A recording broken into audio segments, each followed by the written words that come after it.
All right, here we are. And hopefully here you are. Hey everybody, it's a Thursday, May the 7th. May the 7th be with you. And it's time for Randomizer number 165. I just want to make sure that chat is working properly, and I think it is today. All right, it's working. Thank you, TechFiend, helping me test that out. We're going to get started with a new randomized game today. For some reason, if you are here for the very first time, hi. I played the legendary deck building game, particularly the Marvel version, and we're going to be randomizing a game today on the spot and playing whatever comes up. That's what we do here, so that's what we're going to continue to do.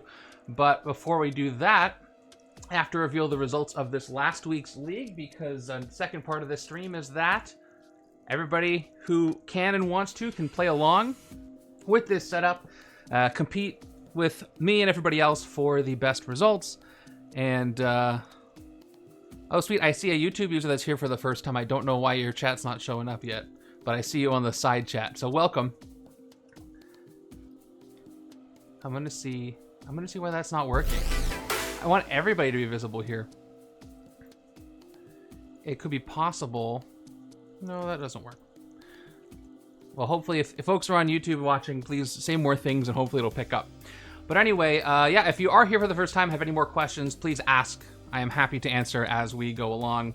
But let's talk about the result of this last week's league match. Here is the match that you played if you participated, and the one I played. It was called the Ultimate Abomination, I named it. It was Arnim Zola's ritual sacrifice to summon Chthon. This is a very fun one. A lot of stuff going on. I play this game for the lore. It does have good lore. This setup was actually pretty thematic, believe it or not. We had Thanos and Kingpin here, two villainous heroes, one ally set, and we had Stingray, who's kind of anti-hero sometimes, against bigger evil, I suppose. And we had Lilin and Zola's creations, both very monstrous groups, and that was a lot of fun. Let's see how you all did. We did only have about 8 players this week, which makes sense, as was noted in the Discord. There's a tournament going on. This used a lot of sets. And I still see my YouTube stuff is not working. I see your comment, Loki Thorson said, every time we call for Gambit to appear, it becomes a ninja, except we never see him. This time I say any core X-Men hero. I'm going to go over the results, and I'll try to see what's going on with our YouTube watchers chat here. So hang tight on that. But let's begin with the results. Let me hide that. So it turns out this is an easy setup, but only good. I feel like it could have gone more fun, but with Thanos in there camming bystanders and advancing the scheme, I could see it being tricky. But let's look at our 8 placements, because we did only have 8 folks playing. So in 8th place is, drumroll please, is Montax with 4 total rank points. Gave it a fun level of 2 and did not win. I assume Chthon was summoned. At least Chthon had a good time there, I assume. 7th place is TechFiend with 12 total rank points. City was under pressure early because we didn't see any henchmen until turn 10 or so. Several early twists got us to 3 KO'd bystanders by turn 15. We managed to hold on and pull back for a win. Pull back a bit for a win, but it took forever. 5th place was a tie between Lambertienne and Savage Shitty Bear, 19 total rank points each. Both give it a 4 out of 5 fun. Arnim Zola is always fun, just too bad that Thanos couldn't use his strength here. I could have won much earlier, but I didn't want to risk the rise of Chthon, and twice I defeated some Lilin instead. 4th place is Red John, 20 total rank points. Player 1 had almost all of Stingray's cards by the end of the game. Player 2 was trying to get Kingpin going, didn't see a ton of henchmen until the mid-game. Zola had some well-timed Master Strikes right after I fixed the HQ. Yeah, I got lucky. I only had 1 strike from him in my game. 3rd place, top 3, Drufus McGee, 21 total rank points. Wow, I was really worried when I lost 3 bystanders early on, but I managed to turn it around with Kingpin shenanigans and plenty of KO power from Elsa, Stingray, and the villain's fight effects. Excited to see if anyone beat it on the Chthon side. Definitely possible, but I've certainly never done it. LOL, GG's. Our 2nd place winner was Rio Firestar 19 with 22 total rank points. I was so close to getting Thanos' rare for the cheese win. I really tried to do that myself. Had to settle with an amazing Mirage engine instead. The other side went full Kingpin and did great too. Fun setup. There's one name that's not here. That's me. I managed to get 1st place this week with 27 total rank points. Managed to finish this thing in 25 turns. Definitely only pulling one Master Strike was a big part of that. And what I really wanted to do at the end was force Chthon to show up right when I was able to defeat him, but I didn't get that to work. But still, I was a little faster than everybody else, and that went a long way. Also, I had a lot of points per turn with a lot of bystanders and defeating a lot of Lulin as well. That was really fun. I recommend this one. Again, I have these open, so you can go back and play any Randomizer League game within the last 25 games and put your scores in and see if you can get the if that can affect your overall score. But anyway, that's that. Give me one moment and tell me who you like to see or you want to see today while I try to see if I can get YouTube chat to appear, because I don't know what's going on with that. But talk amongst yourselves. Is this going to be Gambit's day? Who's going to show up? Okay, I see. It looks like it disconnected YouTube. That would make sense. Let me take a moment to do that on my end here. And then, where is it? I think it's this one. I don't know why it disconnected. Okay, it looks like that works. So if you're watching on YouTube, give me a help me out and say something if you can, because I can I'll be able to see if that's working. Let me know.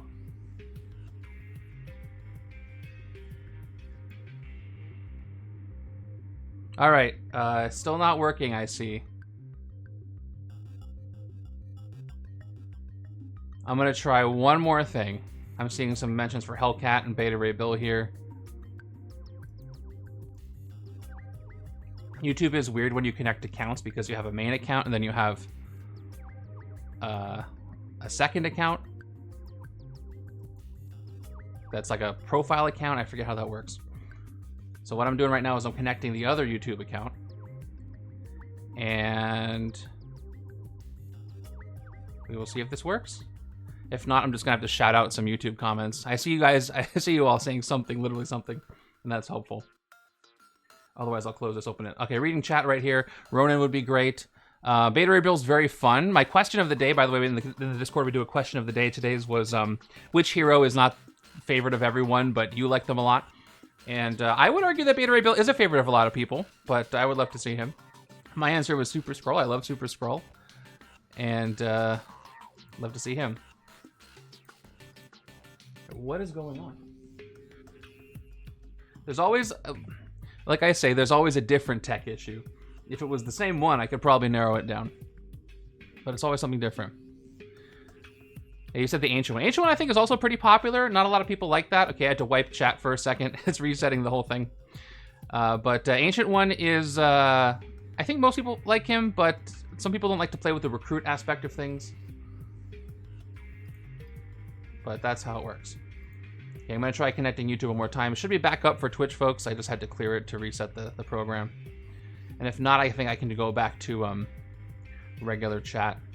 I'm using a third-party app that is having hiccups today. All right, is this going to work? I think I kept my original chat window. Let me see. I think maybe YouTube is having some issues with its integration with this. So I'm going to do this, and I'm going to hide this. Okay. All right. So that's the chat we're going to have to use today. This is my backup. So now you'll be able to see everybody.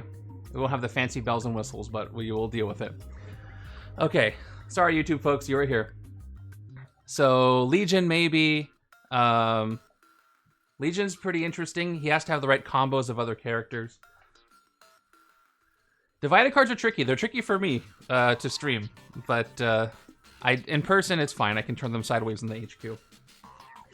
Okay, let's go ahead and randomize this thing. I've spent too much time already doing this. So here's the last almost an episode, the last setup, which I guess was kind of the last episode. The fun rating should be out of 10. Joe wants to give half ratings.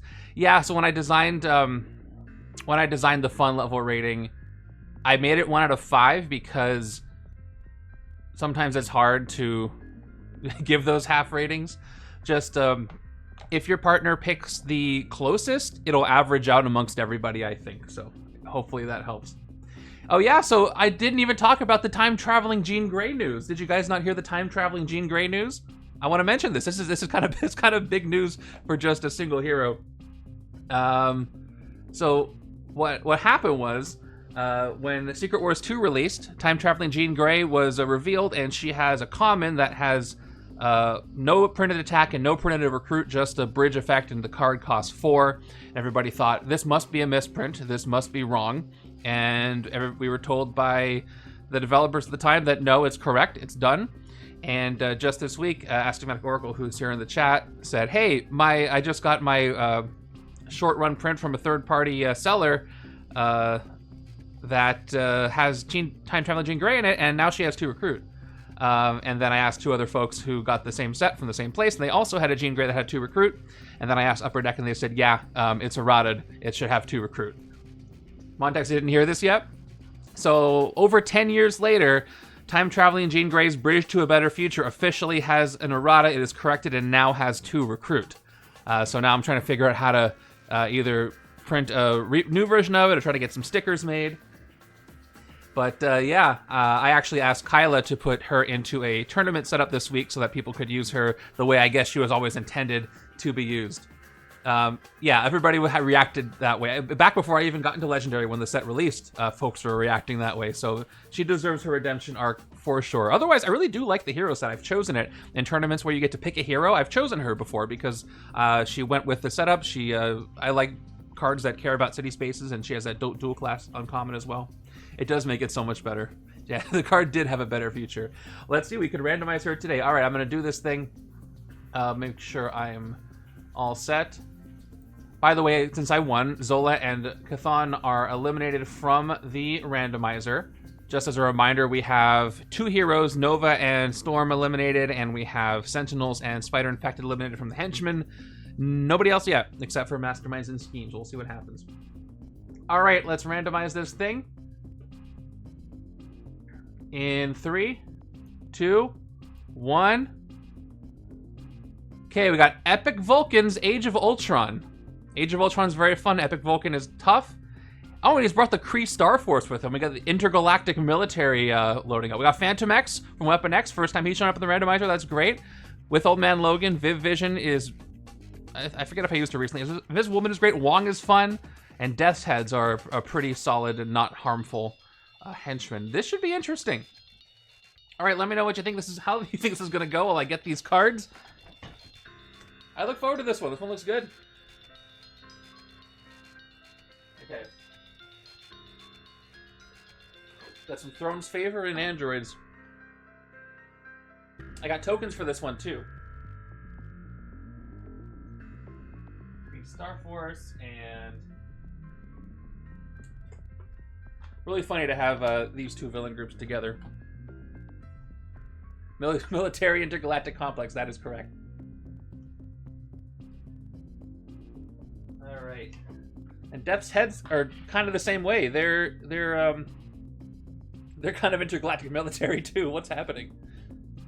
If you've read Annihilation Conquest, you kind of know how else this fits in.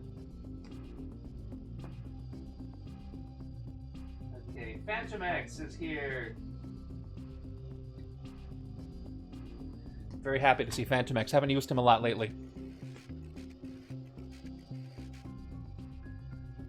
Okay.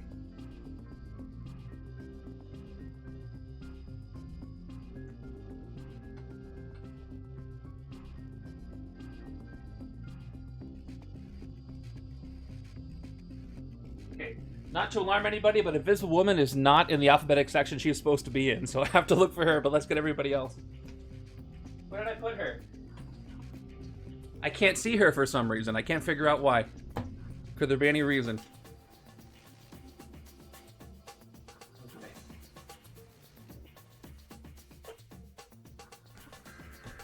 Okay, let's see if I can coax her to show herself.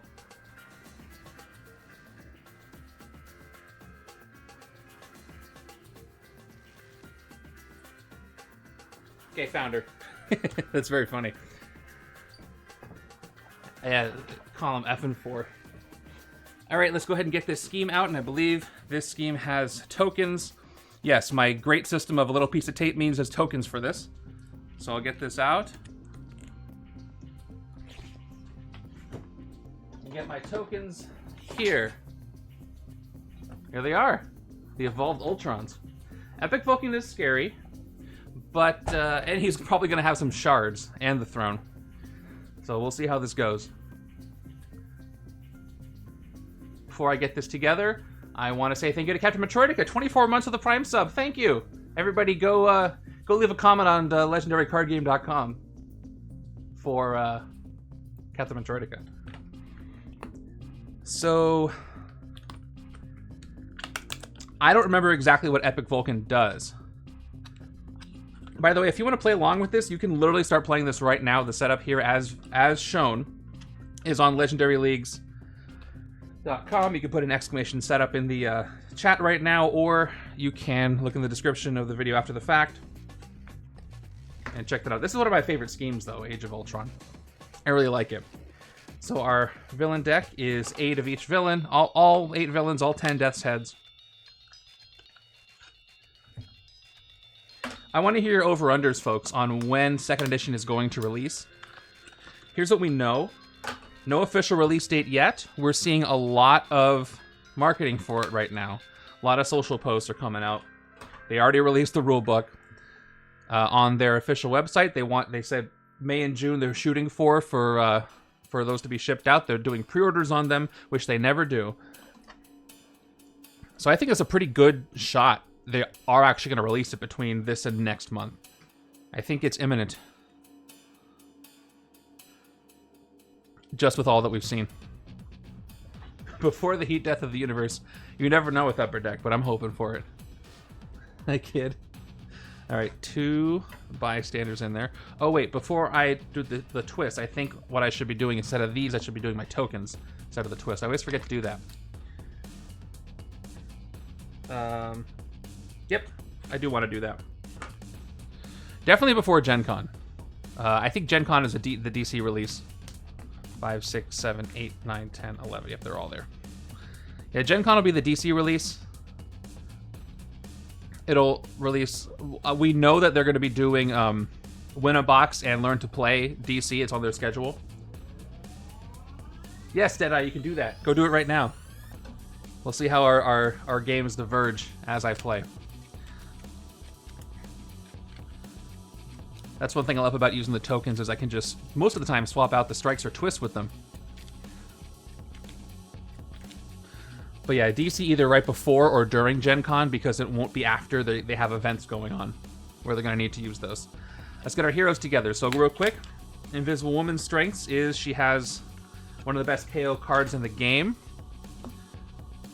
So I want to build up some recruit on one side. Wong targets the bridge and he wants sunlight. Invisible Woman has mostly, almost all even costs, so that works really well with Invisible Woman. Wong does. Yeah, that's a lot of VP. We got Viv Vision, who's tech and has some size changing and cheering crowds, I believe. Old Man Logan wants me not to recruit. It's kind of the odd one out here, as is usual. And Fantomex has Weapon X sequence, which honestly struggles a little with Invisible Woman because she has 4 costs, but I do like the ability, so, and he's very fun. How hyped am I for the DC release? I have a lot of thoughts about the DC release I can share while I shuffle this deck. So, I think it's super cool that Legendary gets to have DC content, and from all intents and purposes, as we're looking at it, it looks like you are able to combine the sets with some caveats, which is really cool to mix those characters together. The art looks great. If they're doing a core set, that means that there's probably going to be a lot of expansions. I've always been more of a Marvel person than a DC person, but I have some knowledge of it through the animated universe, and I am excited to see these characters in Legendary. And the fact that Devin is designing it is a huge win for DC Legendary and the future of Legendary. However, speaking of the future of Legendary, I don't know how much DC is impacting what's happening with Marvel. There's a lot of suspicion about what is happening with the Marvel line at large for a lot of reason. Partially because we haven't seen a new Marvel release in a long time. 2nd edition was delayed at least 2 years. And we haven't heard anything about the solicit for What If Season 2, nor any other additional sets. The numbering for the solicits for the Marvel sets is all off. So in theory, there's some sets that were delayed or pushed back or not released at all. So if Marvel is ending because DC is starting, that makes me very sad about Marvel. However, DC contained by itself is very exciting, and I'm happy that it'll bring folks in who may not be Marvel fans into Legendary. So I have mixed feelings about it for that reason. I hope that makes sense. All right, I'm going to hide this. I think we're ready to start doing our overview. And then playing the thing, if you all are ready as well. So our Mastermind, the basic starter cards are Checkmate. You can actually go to, I can put this in the chat right now. I think this will go out in all places. I have a gallery up of all that we know about. Is that going to work in both places? I don't know. Let's see. So you can go to newcardgallery.bageltopgames.com. That might have only shown up on Twitch, but if you're on YouTube, just go to newcardgallery.bageltopgames.com and you can see all the cards that we know about, including info on the Checkmate cards. All right, our Mastermind today is Epic Vulcan of the Shi'ar. He gets +3 attack while he has the Throne's favor. He always leads his Shi'ar Imperial Elite, and then the Master Strike is each player that doesn't have the Throne's favor gains a wound. Then Vulcan gains the Throne's favor. Reading your common estimatic. DC could be big for Clug and other custom content. There'll be a lot of popular characters that won't exist when it first comes out. Yes.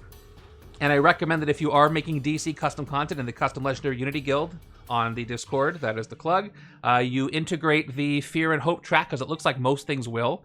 If you're going to be doing a larger set, make some things use it. It'll fit into the larger DC ecosystem, I think. And then the scheme, one of my favorites is Age of Ultron, not just because it's early alphabetically, if not the first one. So we got 11 twists in there. Twist, put the top card of the hero deck next to the scheme in an evolution pile. But that is normal Vulcan. I gotta flip to the epic side. Let me do that after this. And this twist enters the city as an Evolved Ultron villain. Special rules, Evolved Ultrons have +4 attack and are empowered by each color in the evolution pile. They're worth 6 VP. Evil wins when 7 Evolved Ultrons are in the city and or escape pile. So this is a city control scheme. I want to clear the city and prevent escapes from happening. Now with standard Vulcan, he cares about the Throne's favor and him being tougher to hit. So he doesn't necessarily block the city. But switching over to his epic side, it is actually, he's double sleeve. Let me take him out of his extra sleeve. It doesn't need to be in there. So epic Vulcan has +5 attack while he has the Throne's favor. And he always starts with the Throne's favor. This is so interesting. I love looking at the differences. So he doesn't start with it here, but here he's going to start with it. So let's go ahead and give him his due. There's the Throne's favor right next to him. His strike is each player that doesn't have the Throne's favor gains a wound to the top of their deck. Then he gains the Throne's favor. So gaining those wounds to the top of the deck make my hands less efficient, and therefore it's harder to control the city for the Ultrons. So that's the connection there. And that's going to be pretty tough. But I will do my best here. I do have some pretty strong heroes in there that'll help me out. So before I do anything else, yeah, none of the heroes can give it to me, so I'm going to have to fight him for it. Or his villain group. Yeah, I could have gotten lucky with Throne's favorite hero, but I didn't. So I need to keep track of what? First, the scheme twists are out of 11. And I got to keep track of... I'm just going to keep track of Ultron's escaped. So I don't have to constantly adjust the city number.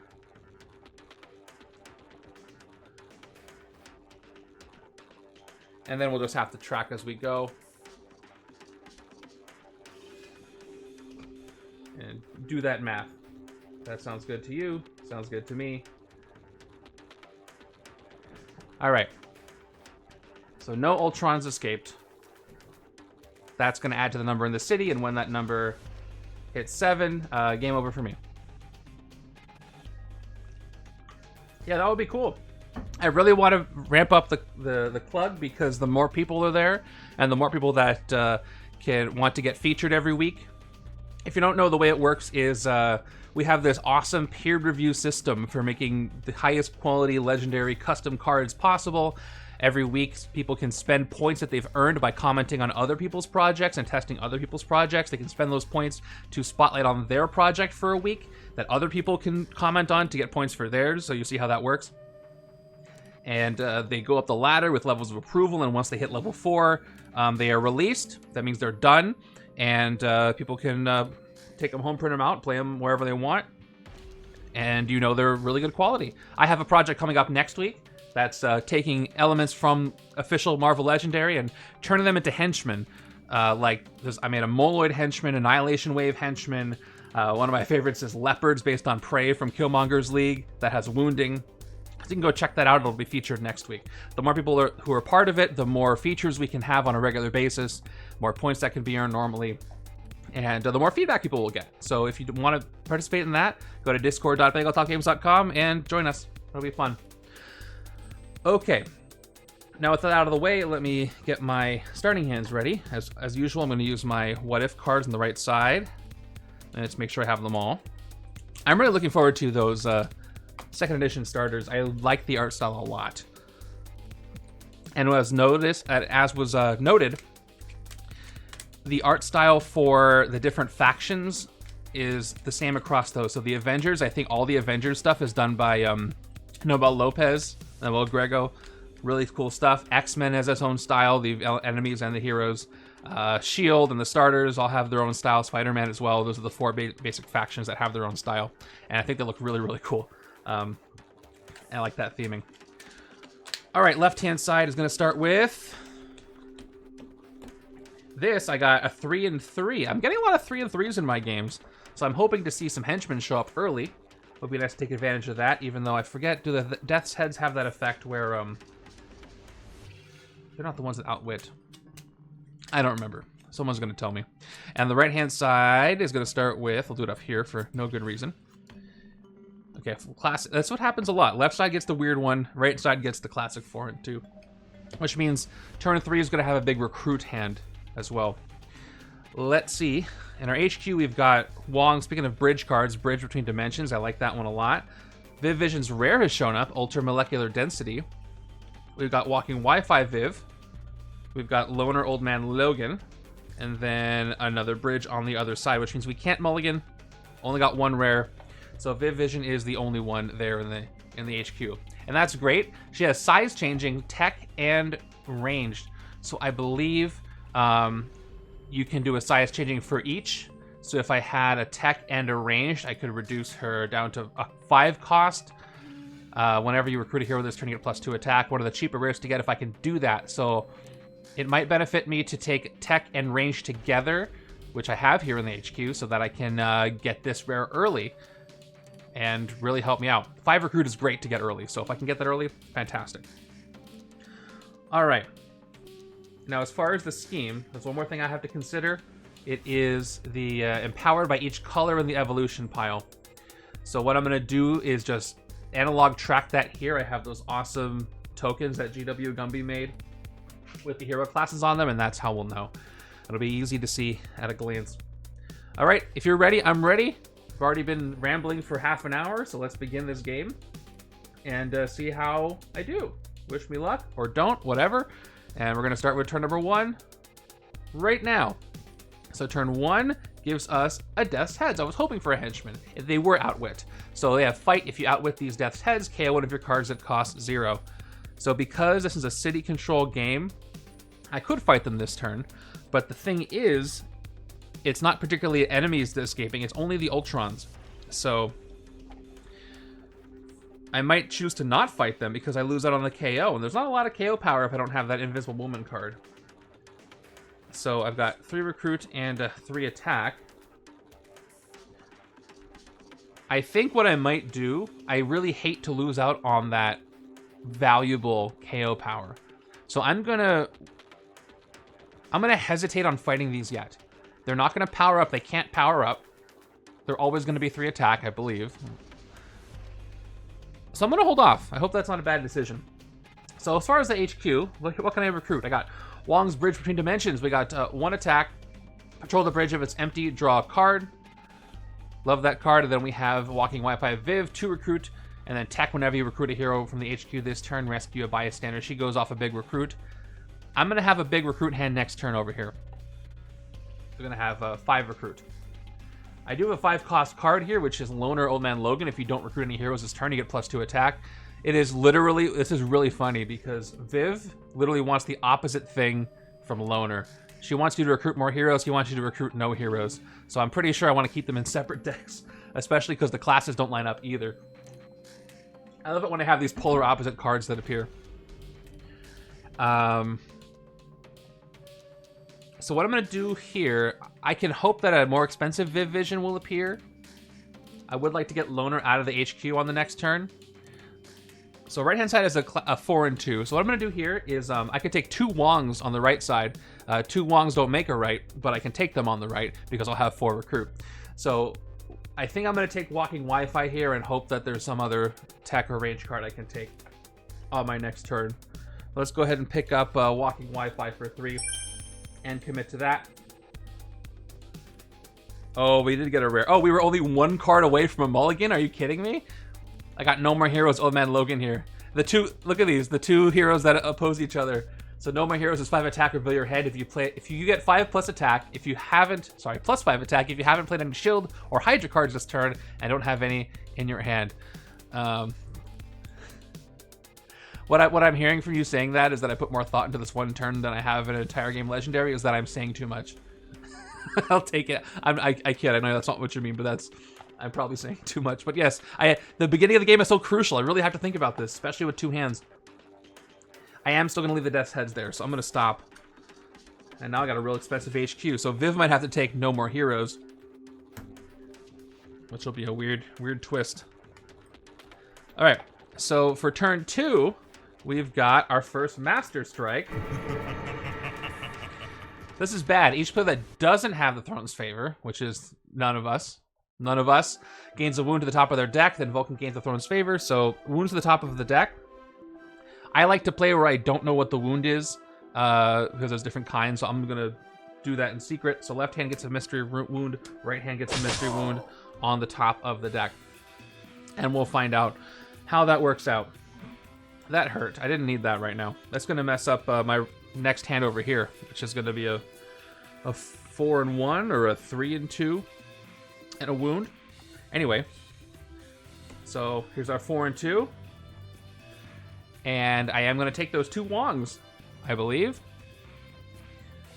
And these are also good for the early game because the bridge is going to be empty for a while. The city is going to fill up because, of course, the Ultron's going to come in.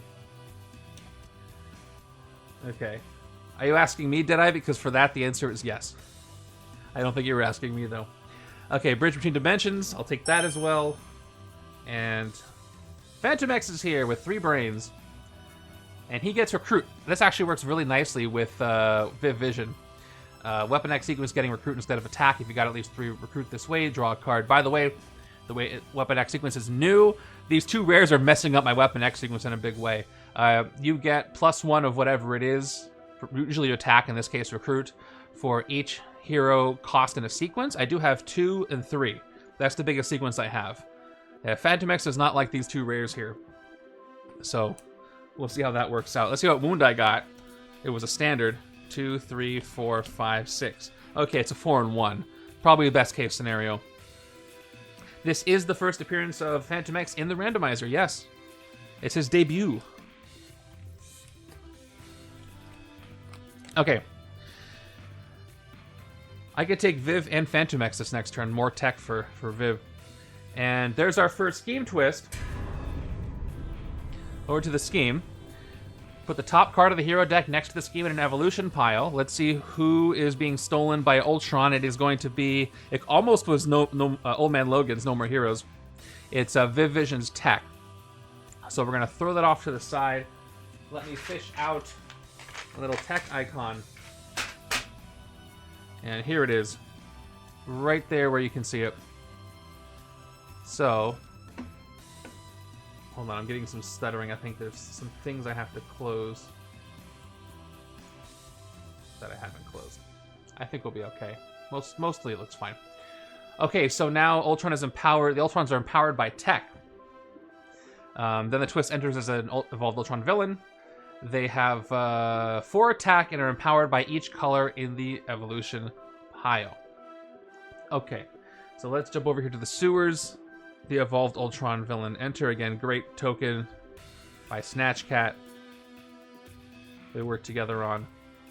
Okay, so empowered gives +1 attack for each matching color, I suppose, in this case. So there's a lot of tech. There's 1, 2, 3. So this Ultron right now is at 7 attack. That's scary. Vivian. It's short for Vivian Vision. Okay, so it's not short for Vivisection. Although if you read the comics, and that's all I'll say. Let's play all 5 of my recruit and see what I'm going to do. Once again, I have Walking Wi-Fi again for that tech synergy. I also have 3 Brains Fantomex, who will provide some tech, but I'm really suffering on the Weapon X sequence for now. Let's go ahead and take Walking Wi-Fi first and see what happens. With my HQ space, it's going to be... got Last Survivor with some KO power. Not for me, can't take it now. We're going to take 3 brains and maybe we can get a better HQ. Right now I have a... yeah, those rares are really messing me up. Right now I have a Weapon X sequence of 1. Either 3 or 5 or 7 or 9. They're literally all the odd costs all the way across. And Sue has not shown up. Sue wouldn't really help much either. It'd just be 4. She'd bridge the gap a little bit. That's about it. That's the turn. This is the wound that I pulled. We get to see what it is now. Hey! It's a really strong and raging wound. Check that out. Last breath. And to play this, I have to gain a wound to the top of the deck, which Vulcan is already doing. So this is a desperation move. Might not always use this, but interesting to have in my back pocket there. Yeah, it's like... this is an anti-Wong HQ. There's absolutely no sunlight. It's full moonlight. Yeah, I couldn't find her for the setup, and now she's not showing up at all. That's not what she's supposed to help me. But, you know. What are you going to do? After a quick shuffle, here is my new hand for the upcoming turn 5. I got to go left to right so you can see the items. No Viv Vision. But that's fine. If you pull a hand like this... usually it's a positive because that means your later hands have a higher chance of being better with more non-great heroes in them. That's how I usually see it. If it's a mix and there's only 1 or 2, that's sometimes worse. Okay, turn 4 gives us another twist. So we got another stolen hero, and this time that is going to be... there she is. She showed up just to be captured. So we got Covert now in that mix, and we lost an Unseen Rescue, and that is not good news for me. So Covert as well. These Ultrons are empowered by Covert, and we got some Covert here, and that changed because we got rid of attack. So it's 1, 2, 3 cards. If if the Ultrons get empowered by Instinct, I'm going to be in big trouble because that's all the classes here. I'd rather something that is not really appearing. So they're still at 7. So this one's also going to be at 7 for now. And I gotta build up some attack because I could lose real fast. This is a lot more threatening than it might appear. So 1, 2, 3, 4 recruit on the right-hand side. I should probably start taking some of these Old Man Logan cards. I can't take the 5 cost, so all that's left is the 3. Last Survivor. That's called the Spider Buggy, right? With Old Man Hawkeye and Old Man Logan. Wonderful story. If you've never read the Old Man Logan comics from the Secret Wars run, highly recommend. They're very fun. 2 attack and Instinct. You may KO a card from your hand or discard pile. If you KO a wound this way, draw a card. There's a lot of wounds in this setup, so that could happen for me.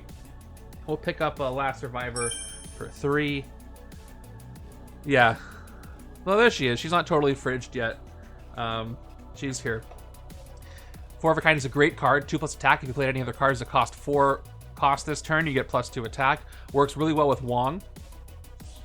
But I'm not seeing a lot of him either. Although right-hand side did take 2 Wongs. And now it's full shuffle for that side. I was hoping to take more range cards with the Viv Vision side, but I'm having to do something with Logan. And Loner actually is decent with Sue, because instead of using Recruit for recruiting, I already made that joke. I beat you to it. If I don't use the recruit for recruiting, I can use it for focusing, and then loner will work. Wolverine has worked with the Fantastic Four before, so this is the kind of hand I was talking about, where it's almost all grays except for one. I'd rather a different kind of hand, but you know. Am I going to use Last Breath now? We'll see. Turn 5. Our first bystander, the aspiring hero. When I rescue this, you gain a sidekick, and unfortunately, they're captured by an Ultron, which is never a good day for them. Let's see what I have. I've got 1, 2, 3, 4 recruit. And then I have 1 attack. And then I have Last Breath, which I can play this. I would probably only play this if I needed it to hit an Ultron. It'll give me 5 attack total, but put a wound on top of my deck, and that's not worth hitting a Death's Heads, especially when I can't get the KO. So I'm not going to play this yet. I'll hold on to this, and I'll just do more recruiting. Now, left-hand side, I do have access to 4 of a kind. I don't have any cards yet that cost 4, but I need the range to get molecular density. We'll see. It's very helpful, especially these ones, because they're spin downs I was able to find from an individual manufacturer. I have these others that aren't spin downs. They go up to 12 D12s, but I for some reason I can't find spin down D12s like this. If anybody knows of any, let me know. It's looking okay. Look how buff the Ultrons are. They're empowered by both of these classes, and if I don't adjust the attacks on them in time, that's I'm not adjusting them yet. When it's time to start fighting stuff, I'll look to see if I should adjust them. Otherwise, it'll be too much housekeeping, so bear with me on that. I haven't forgotten. I'm going to take 4 of a kind, and hopefully I can use that to get Viv Vision and start doing some more recruiting here on the left-hand side. And there's another Fantomex. I actually have I probably should have kept it there for a Weapon X sequence, but I'll see more. But if I can get the rares out of there, that'll really help the Weapon X sequence. I'm just kind of ignoring Epic Vulcan. I'll get a wound to the top of the deck, but otherwise he's not super threatening. He's just at 17 attack. That's the hard part. I'm going to have to hit 17 because unless I see, I think his villain group will let me have opportunities to take the Throne Saver back. I haven't seen them yet. Or the Kree Starforce for that matter. And the Kree are going to give shards to Ultron, some of them, so that worries me too. I do have a bit of an early prep time. Speaking of DC and Batman. Turn 6 is... Alright, there's our first Kree. Captain Atlas. He gets +1 attack for each shard on the Mastermind. Oh man, if Vulcan gets some shards on the throne, he's going to be over 20 attack. Escape. Each player loses a shard. Each player that cannot do so gains a wound.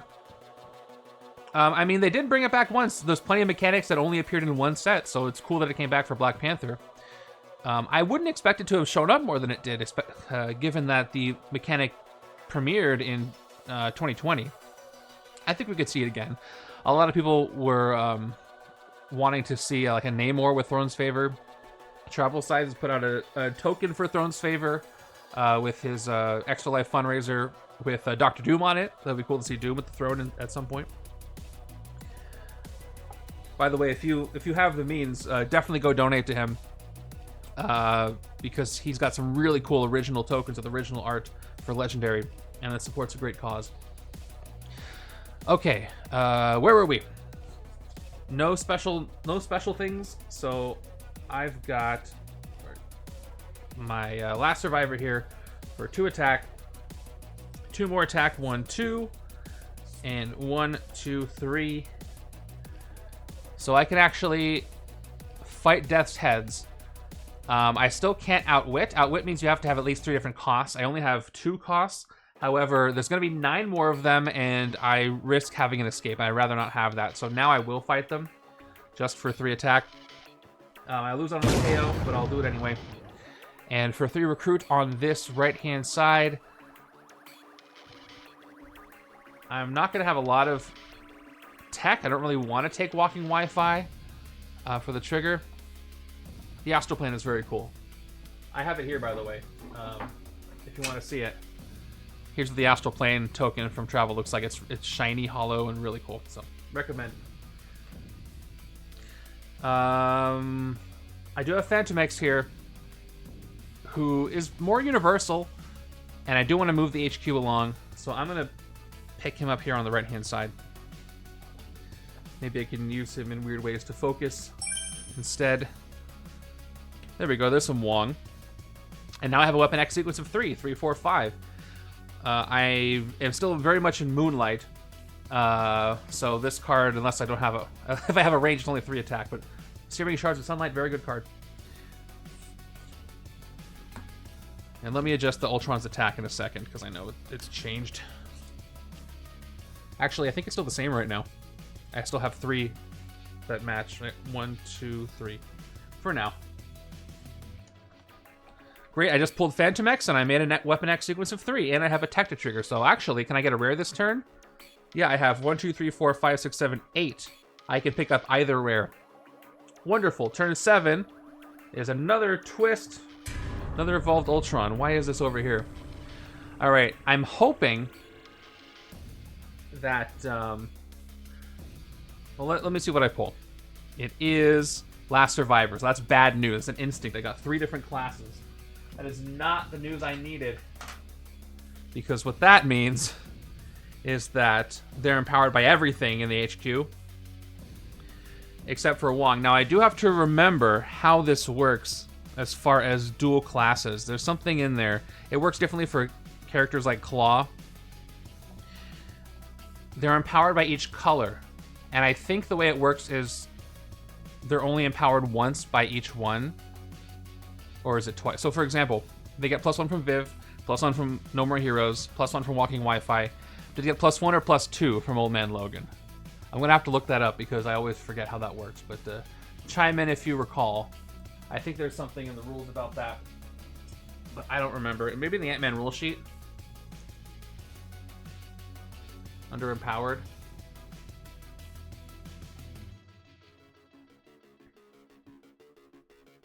It's always something that I have to clarify. Let me, can I pop this open? Yeah, okay. So, Empowered.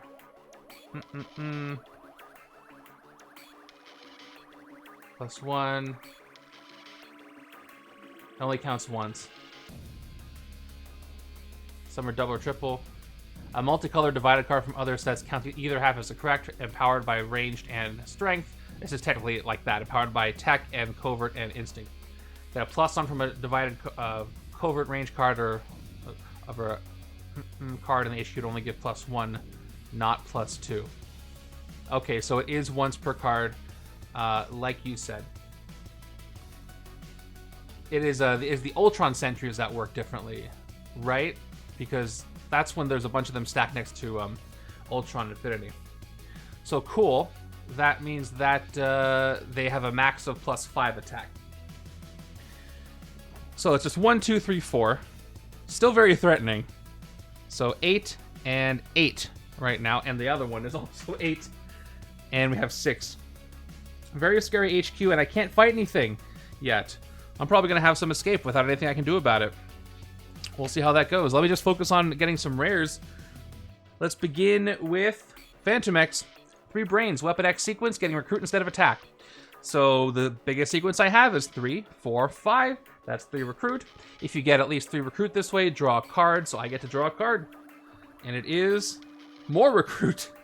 Maybe these bystanders will help me get some attack. Let's go ahead and play the rest. So Walking Wi-Fi, 2 recruit. And I activate both of these powers. Whenever you recruit a hero from the HQ this turn, rescue a bystander. I have another one that does the same thing. Was it at the HQ or is that just enemies? Am I mixing up the enemy rule? You might be right, Tech Fiend. It's very new. I think you're 100% right on that. I was so confident. Let me double check. Yes, it's the ones you have. You are 100% right. And I'm close to getting 3, but that's okay. Yeah, here's the rule, by the way. It is the longest sequence of different printed cost numbers on your cards, and then enemies amongst the cards in the HQ. You'll have to understand why I mixed that one up. But thank you for the correction. Let me back up. I think, what did I draw? Did I draw a Viv Vision with that card draw? I think I did. So let me back up a second. I got 2 recruit from 3 brains, and then I played Walking Wi-Fi. I got 2 more. And then I'm at 1, 2, 3. Because 2 and 3 is a sequence of 3. So I'm at 7. Yep. Plus 1 attack. So now I decide which rare to get. With size-changing tech, I can pick up Ultra Molecular Density, which is 7 cost with that size-changing, because they only have a tech. That 3 brains card has a reaction. Did I make that an emoji? I don't remember. I thought I did. So whenever you recruit a hero this turn, you get plus 2 attack. This is great because if you recruit a sidekick, multiple sidekicks, so you can't do that. But if you get 1, you get 2 attack. I also have no more heroes. Nope, that's the wrong one. Plus 5, you haven't played any Shield or Hydra cards.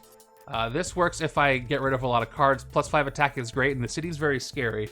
But I would rather take this on the right-hand side for some instinct triggers that might appear. And yeah, this hand gives me more recruit potential. That'll let me do this more often. And Viv is better early. I can let some Ultrons escape and still try to win. In a setup like this with an epic Mastermind, everybody's probably going to have some escapes, especially with the Age of Ultron scheme. So if I'm worried about this for a league or a tournament, escapes aren't going to be as big of a deal as a setup that doesn't force things through the city. Even though it's part of the evil wins, because other people are going to get them, which means a few escapes aren't going to affect my results as much. But I am going to pick up this Viv Vision card for 7 and hopefully make the Weapon X sequence. Oh, actually, it doesn't matter. I've been talking about the HQ this whole time, but it was my hand. If nothing else, it'll give me more recruit options. So I'll take that for 7. See what replaces her, and it's Loner that replaces her. And I activate Walking Wi-Fi. I recruited a hero from the HQ, so I rescue a bystander. And that bystander is going to be a standard bystander. We'll see if I get some cheering crowds. Oh yeah, with new recruits that have unlimited recruitability, she's fantastic, because you can just keep turning them into attack, turning 2 recruit into attack every time. So next hand looks like this, and a shuffle. Getting a rare on my 4th turn on the left-hand side is great. Hopefully I can capitalize on that and really build up a deck that'll be saturated, especially because I'm going to see more Death's Heads, and they're going to give me some KO power. But they haven't really appeared much yet. And I got Last Breath. Ooh, I might actually use this next turn if I can use it to avoid an escape, but we'll see. Right now, I can draw a card on the bridge, so we'll see what happens. Is that going to fill up? And it does. Another twist. Wow, these Ultrons are showing up early, and that is not what I wanted. So now they're going to take the other class I didn't have. So I easily could have pulled the same color, but now they pulled the 4th one. My other question is, I forget how this works. If they were to pull a second Covert, for example, would it be empowered by Covert and then empowered by Covert again, and I get +2? They would get +2 for this. I think that's how it would work, but I would have to check. Right now, I don't have to worry about it because they're empowered by all 4 classes I've got here. Not a lot of strength in this setup. So they are fully empowered by the HQ, pretty much no matter what, by turn 8, and that's really bad. I don't think I have to tell you, but that's real bad. I lose again when there's 7 Ultrons in the city and the escape pile, so this is a very dangerous position to be in right now. Do you think Upper Deck would ever explore doing more villains, the legendary set, not the card type? The answer is no, I don't think so. I think it was tried, didn't do so well, and people wanted to play more cooperatively, so I don't think it's going to happen. I know there's some folks who are big fans of the villains sets. I am in the context of playing as the villains. It was the very first legendary set I ever got, was the villain set, but I'm not a fan of the bindings of the competitive stuff. I think legendary is so much more robust when it's either a solo or cooperative game. Just my 2 cents on it. I think the Game of Thrones model that was released recently, where it's fully competitive, works really well. I think splitting it, not as much. Although there are some folks that'll disagree with me on that opinion. Okay, well, I'm probably going to have an Ultron escape because I can't fight any of them. Check it out. I've got Bridge Between Dimensions, Bridge is not empty, so I don't draw a card. So all I have is a measly 2 attack, which isn't going anywhere, and 4 recruit. So as far as my 4 recruit, do I take Wong out of here for the right-hand side? I really need that range synergy. I do have some Wong cards over here. Walking Wi-Fi, I don't think I still don't want to take.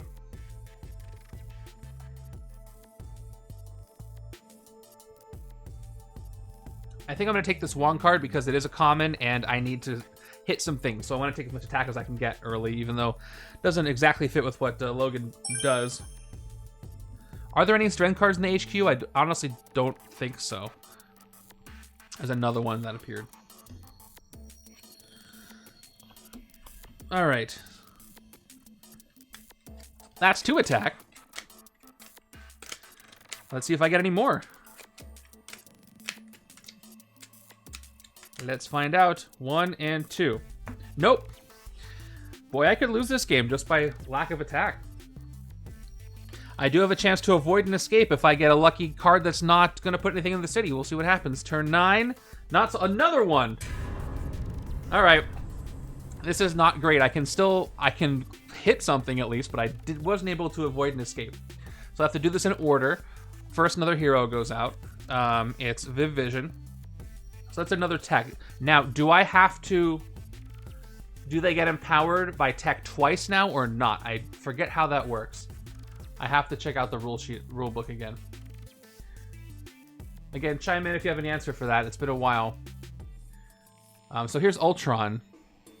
His Mastermind. +1 for each color in the HQ. He gets +1 for each tech. It's different colors. Oh no, never mind. I read that totally wrong. It doesn't work that way. Check it out. So on the scheme, here, empowered by each color in the evolution pile. So it's by each color singular, so if there's two tech cards, there's still 1 color in there, so they max out this way. So there's just 2 tech, but so it doesn't matter. I'm not going to mark it. So they're just empowered by by all 4 of these. Okay, good luck with your play on this. Okay, back to the city. I have to do an escape. So because the older Ultron's coming in. So let's handle the escape stuff, as we do. So I have to KO a hero that costs 6 or less from the HQ. And I think it's going to be one of these loners or walking Wi-Fi. I already have some of these. I think there's diminishing returns on her. But these cards make it an expensive HQ. I think it's actually going to be one of the loners I'm going to take out. And replaced with... Ooh, Misdirection Fantomex. I do like this one. So that's going to be my 1 escape of an Ultron. Let's put that tracker up. There is... Yep, that's 1 Ultron escaped. And everybody moves down. Now here's the deal. At 7 Ultrons, I lose.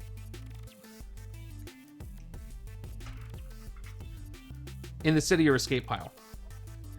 So that's a total of 5 right now. So 1 plus 4. I gotta do something soon. Because I could just, if more twists just keep happening, I just lose. This is really scary for me.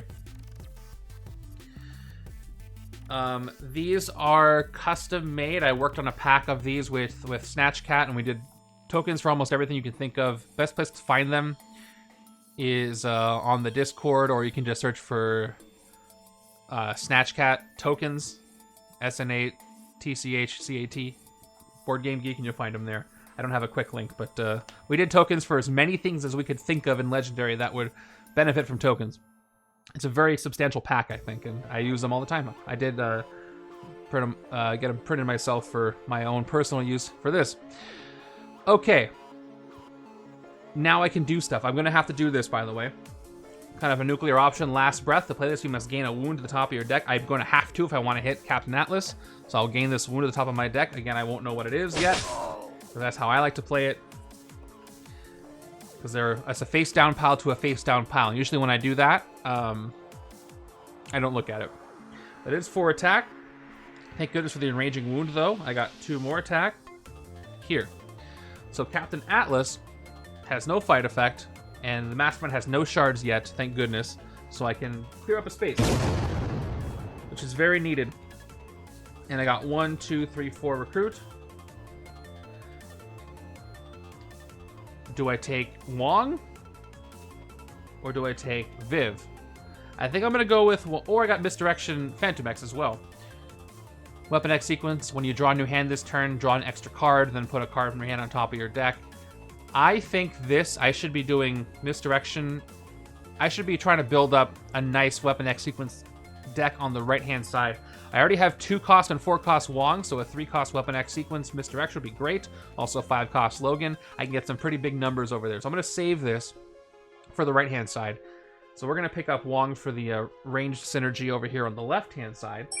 And Sue still is not appearing. She had 1 card that showed up, and it went right to the Evolved Ultron pile. Seal the Rift is a wonderful card. Patrol the bridge. If it's empty, draw 2 cards. If it's not, you get +5 attack, usable only to fight villains on the bridge. This is fantastic against villains like the Evolved Ultron that are about to escape. So I want to take this as soon as I can. I don't really care what side. Probably the right-hand side would be better, but I really need that. Oh, it was another Enraging Wound that I got.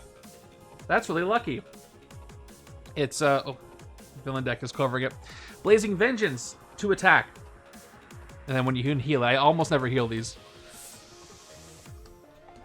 Oh, and that Invisible Woman. All right, I have some decent attack this next turn. That's 2, 4. And then if I recruit heroes, I get 1 for each one. This could hit an Ultron if I recruit enough heroes. So we will see about that. Moving over. And just in time as well. So here's the deal. As it stands right now, if I pull 2 Scheme Twists in a row, I lose the game. Because 7 is the number. City plus Escape. And it's at 5 right now. I can't hit anything this turn. So that'll be 6. And I'd pull another one, that'll be 7, and that is the end of the game. So I have to hope at least one of these cards is not a Scheme Twist, /Evolved Ultron, or I lose. That is not a good feeling, not a good place to be, but, you know, it is what it is. So I'll be a bit relieved that this is not a twist. Turn 10. All right, it's Plutonia from the Shi'ar Imperial Elite, who's not an Ultron, so I'm a bit relieved. While the Mastermind has the Throne's favor, you must spend Recruit to fight Plutonia instead of attack. Viv does not have a problem with that. Ambush. The Mastermind gained the Throne's favor. He's already got it. Fight. You gain the Throne's favor. If you already have it, you get +2 Recruit. Great way to get the Throne off of him so I can fight him unless he's going to take it back. I've only played 1 strike. But hitting her for 4 Recruit is pretty easy to do, I think. Except for this turn. Probably going to have another Ultron escape. The bridge is still full, so just 1 attack and 2 attack. If I didn't have this wound, I could have hit Plutonia maybe with 4 Recruit, but I don't. I just have 3. And I'm going to do what I said I was going to do. I'm going to take Misdirection because this gives, again, +1 attack for each for the sequence of cards costs you have, not the HQ. It's coming back to me now that that's the way it works because you can get higher number combos than you can with the HQ. This maxes out at 5. So we'll see what happens. I'll take Misdirection. Wonderful card. Fantomex is so much fun. One of the reasons why I hope more Marvel sets come out after 2E, because there's so much design room for more Marvel stuff. I already pulled 1 of the 2 bystanders from the villain deck, so chances aren't great. Another good hand. So turn 11 and 12 are going to be good hands. But I'm probably going to suffer another Ultron escape first with a bystander, which means that we're going to have to discard some cards. Turn 11, 3, 2, 1 is Ronin, which is bad. So here's how we're going to do this. We have our escape. So we got to KO a hero that cost 6 less than the HQ. I think it's going to be... I want to keep both 5 costs, I think. I'm going to take Walking Wi-Fi out of the equation, just so I can decide quickly. Each player has to discard a card because there is a bystander capture that's going to be carried off. So, do I need this trooper for the extra attack? I'm going to be at 1, 2, 3, 4, maybe 6. I wish I could, maybe I should keep it. Because all I gotta do is recruit 2 heroes and I can hit an Ultron. Let me just play this out. So 2, 4, 5. I play this. And I can do 6, 7, and then a sidekick 8, 9. So this is all I need, guaranteed, to hit an Ultron. So it's gotta be one of these 2. What's my Weapon X sequence right now? I got a 4, a 9. I have 2, 3, 4. This is 3 recruit. So I'm going to ditch walking Wi-Fi, actually. Okay, now out of the way. Let's decide on the other side. I have a lot of attack here, so I'm going to ditch a shield agent. We'll just say that's the deal. I need your help with something, though, so stand by. I should put this back out. Okay, so that is the second escape with the bias dinner being carried off. Which makes things a bit dangerous because I'm at 2 plus 3, so at 5. 7 is where I lose. So, Ronin. Ambush. Each player simultaneously points their finger to accuse another player. Each player who was accused the most gains a wound. So you have to accuse another player, and there's only 2 players, so you have to point at the other player, and that means everybody gets a wound. It's more fun in more than 2 players, for sure. Solo, it's very funny, because the effect, another player happens on you, so you have to accuse yourself. So 2 wounds go out like this, and they're both standard wounds. Looks like. Alright, now let's do some stuff. I'm going to start with Viv's Rare, Alter Molecular Density 5 recruit. Whenever I recruit a hero this turn, I get +2 attack. We're going to follow that up with our 3 brains Weapon X sequence, getting recruit instead of attack. And once again, I told you I have... Oh, I ditched the 3. Hold on, I forgot about that point. Do I want to change my decision there? I did already reveal a wound. If that's going to prevent me from hitting an Ultron, I'm definitely taking that back because I didn't think that through. So I got 5, and then I have 6, and then I can still hit the master. I can still hit an Ultron. As I'll be at. Actually, no, hold on. I'll be 1, 2, 3 attack, 5 attack, and I gotta recruit. I can recruit 3 brains and a sidekick. Yeah, we're still fine. I'll take that error. Although, is it an error? What? I don't think there's any better option. I could have got rid of 3 brains and would have gotten 1 recruit instead of 2. Anyway, my sequence is 1, so I will get my 1 recruit. I just don't get to draw a card either way. We'll play Blazing Vengeance to attack, Shield Trooper 1 attack, and then 4 of a kind. I didn't play any of the cards that cost 4, so I just get 2 attack. So I need 9 attack to hit an Ultron. Very crucial. Whenever I recruit a hero this turn, I get +2 attack. So we are going to recruit 3 brains. I would love to take Seal the Rift for 5, but I need to recruit more. So I'm going to pick up 3 brains for 2. Okay, that's going to give me 2 attack. I'm at 7. Ooh, and I can take Disappearing Act, and I have enough for that. Check that out. This is the best card, one of the best cards in the game. Definitely one of the best common, arguably. 2 recruit, and then focus 2 recruit. You may KO a card from hand or discard pile. I am taking this for 4. Absolutely. Great with all the Viv Vision recruit. Very happy to see that. And I get 2 attack from doing that with Viv Vision. And there's Wong's Rare. A lot of rares showing up in this game. I like this one a lot as well. Struggle with the sunlight, though. I'm at 9 attack after all that nonsense, so I can actually hit an Evolved Ultron. Should probably clear the bridge just in case the bridge won't fill up for Wong, so let's go ahead and hit this one for 9. Very expensive fights in this game. Not even thinking about hitting the Mastermind yet.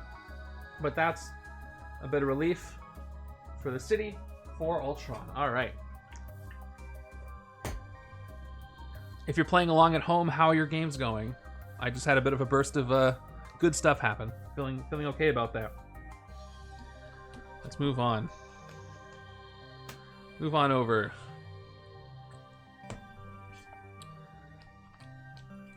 Here's our 5 cards after that discard. And our next card is Supremor. I was worried about this. Not going great. I'm sorry. Yeah, the starter hand. Actually, it's a 6 recruit. Rare starter hand. I'm fine with that. Ambush, the Predator, and the Mastermind each gain a shard. That's one thing that Vulcan did not need, was a shard, but he's going to get one. All right. Good job drawing Henchmen. Okay. I pulled in some extra plastic there. So Supremor is shooting the shard over there, and Epic Vulcan's got his right there. At least Supremor is a wuss, yes. Playing your celebration game involving time-traveling Jean Grey's new card. Let me know how, like, does she feel like a different hero now? Okay, that's it for that. So let's see. Fortunately, Bridge is not empty. I tried, but I'll play it first. I'll get one attack for the ranged prerequisite, and then I'm very far from sunlight. I'm in almost perfect moonlight, so I will get 3 attack from this, 2 attack for base, 1 attack for the ranged. And then we got the Shield Trooper, 1 more attack. And what is my Weapon X sequence? It's 2, 3, 4. So hold on. No, I'm not going to make it sunlight. Yeah, so I got 2, 3, 4. So I get 3 recruit from this, and I get to draw a card. And that card draw is a Shield Agent for a little more recruit, and I got Last Survivor that can't trigger. But 7 attack is pretty good. It feels amazing to have lots of recruit and bigger hands at the same time. Yeah, that's how, apparently, well, I don't know, but I'm guessing that's how she was supposed to play in the first place.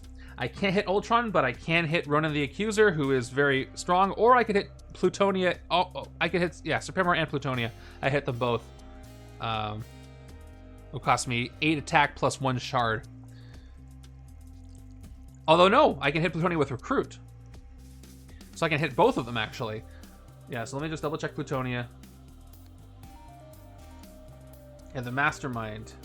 You know, while he has the Throne's Favor. Kind of a waste to get the Throne's Favor off of him now before I can hit him. But I'm worried about these Ultrons escaping. I'm definitely going to hit Ronan. So let's go ahead and take him out for 7. Because I can do that. And as far as recruiting, I could hit Plutonia for 4 recruit. You know what? There's nothing in the HQ I can take for 4 recruit. Although I could get a sidekick. I'm gonna fight her right now. I'll have to find some other ways to get the Throne's Favor off of him. So let's spend 4 recruit, because he has the Throne's Favor, to fight her. And I will gain the Throne's Favor. For how long, though? So we take this from me, give it to the right-hand side. I'll put it right up over here. They are these classes. All the classes in the setup. There's no strength. Oh, they should be at 8, not 9. I think that's why you said that. But,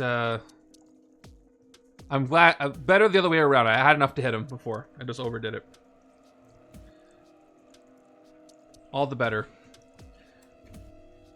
If I'm going to make a mistake, I'd rather it be in the game's favor and not mine.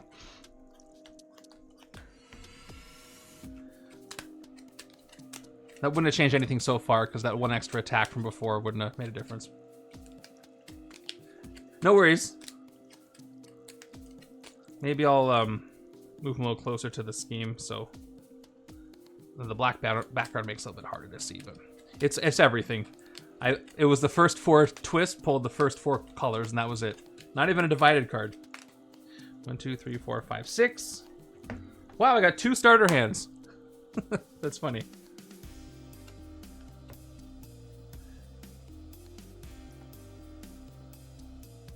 No, it's 4, right? Because it's 4 attack base plus each color in the evolution pile. I have 4 colors there, so they should be at 8. Correct?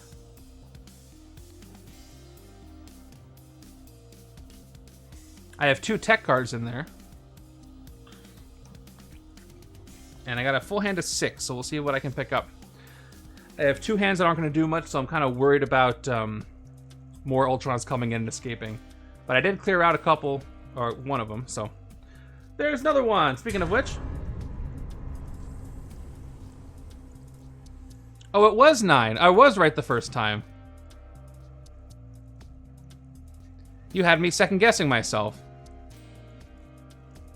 How can I be right and wrong on that in the same stream? Anyway. Astigmatic tripped me up. It's okay. Okay, so we gotta do this again, though. Back to the scheme. You're gonna steal Misdirection Fantomex. That's another one for you. Doesn't really do anything else except steal stuff. No worries. When I'm managing a lot of this stuff, if that stuff's brought up, I kind of think about it in a different way. So, I'll just say I'm glad I was right the first time. They're at 9 attack.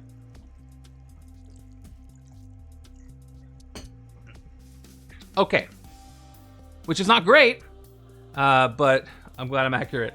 I got all 6 recruit, and I definitely want to take a Seal the Rift. Again, great weapon against Ultron, because if they're about to escape, I get +5 attack towards them. And, whoop. We got another bridge between dimensions there. I would love to make this into sunlight, but it's going to be really hard to do. We'll see. And that's it for this turn. But it's a full reshuffle. I got a lot of good stuff in here, despite I haven't been able to KO any starters yet. So I'm hoping I get a string of henchmen. I have literally seen 1 Death's Heads. I will be able to outwit pretty easily now. And each outwit fight is a KO. I also have Invisible Woman over here, who I can focus a lot of the recruit that I have multiple times. I wonder, do you think that if these cards were revised, you went back and revised them, Invisible Woman would get a limit on the amount of time she could focus? I think there isn't there a limit on that in... It's a similar limit in the Fantastic Four United, I think. Because the card is very strong. Turn 14. There's the Bystander. I'll take the breather.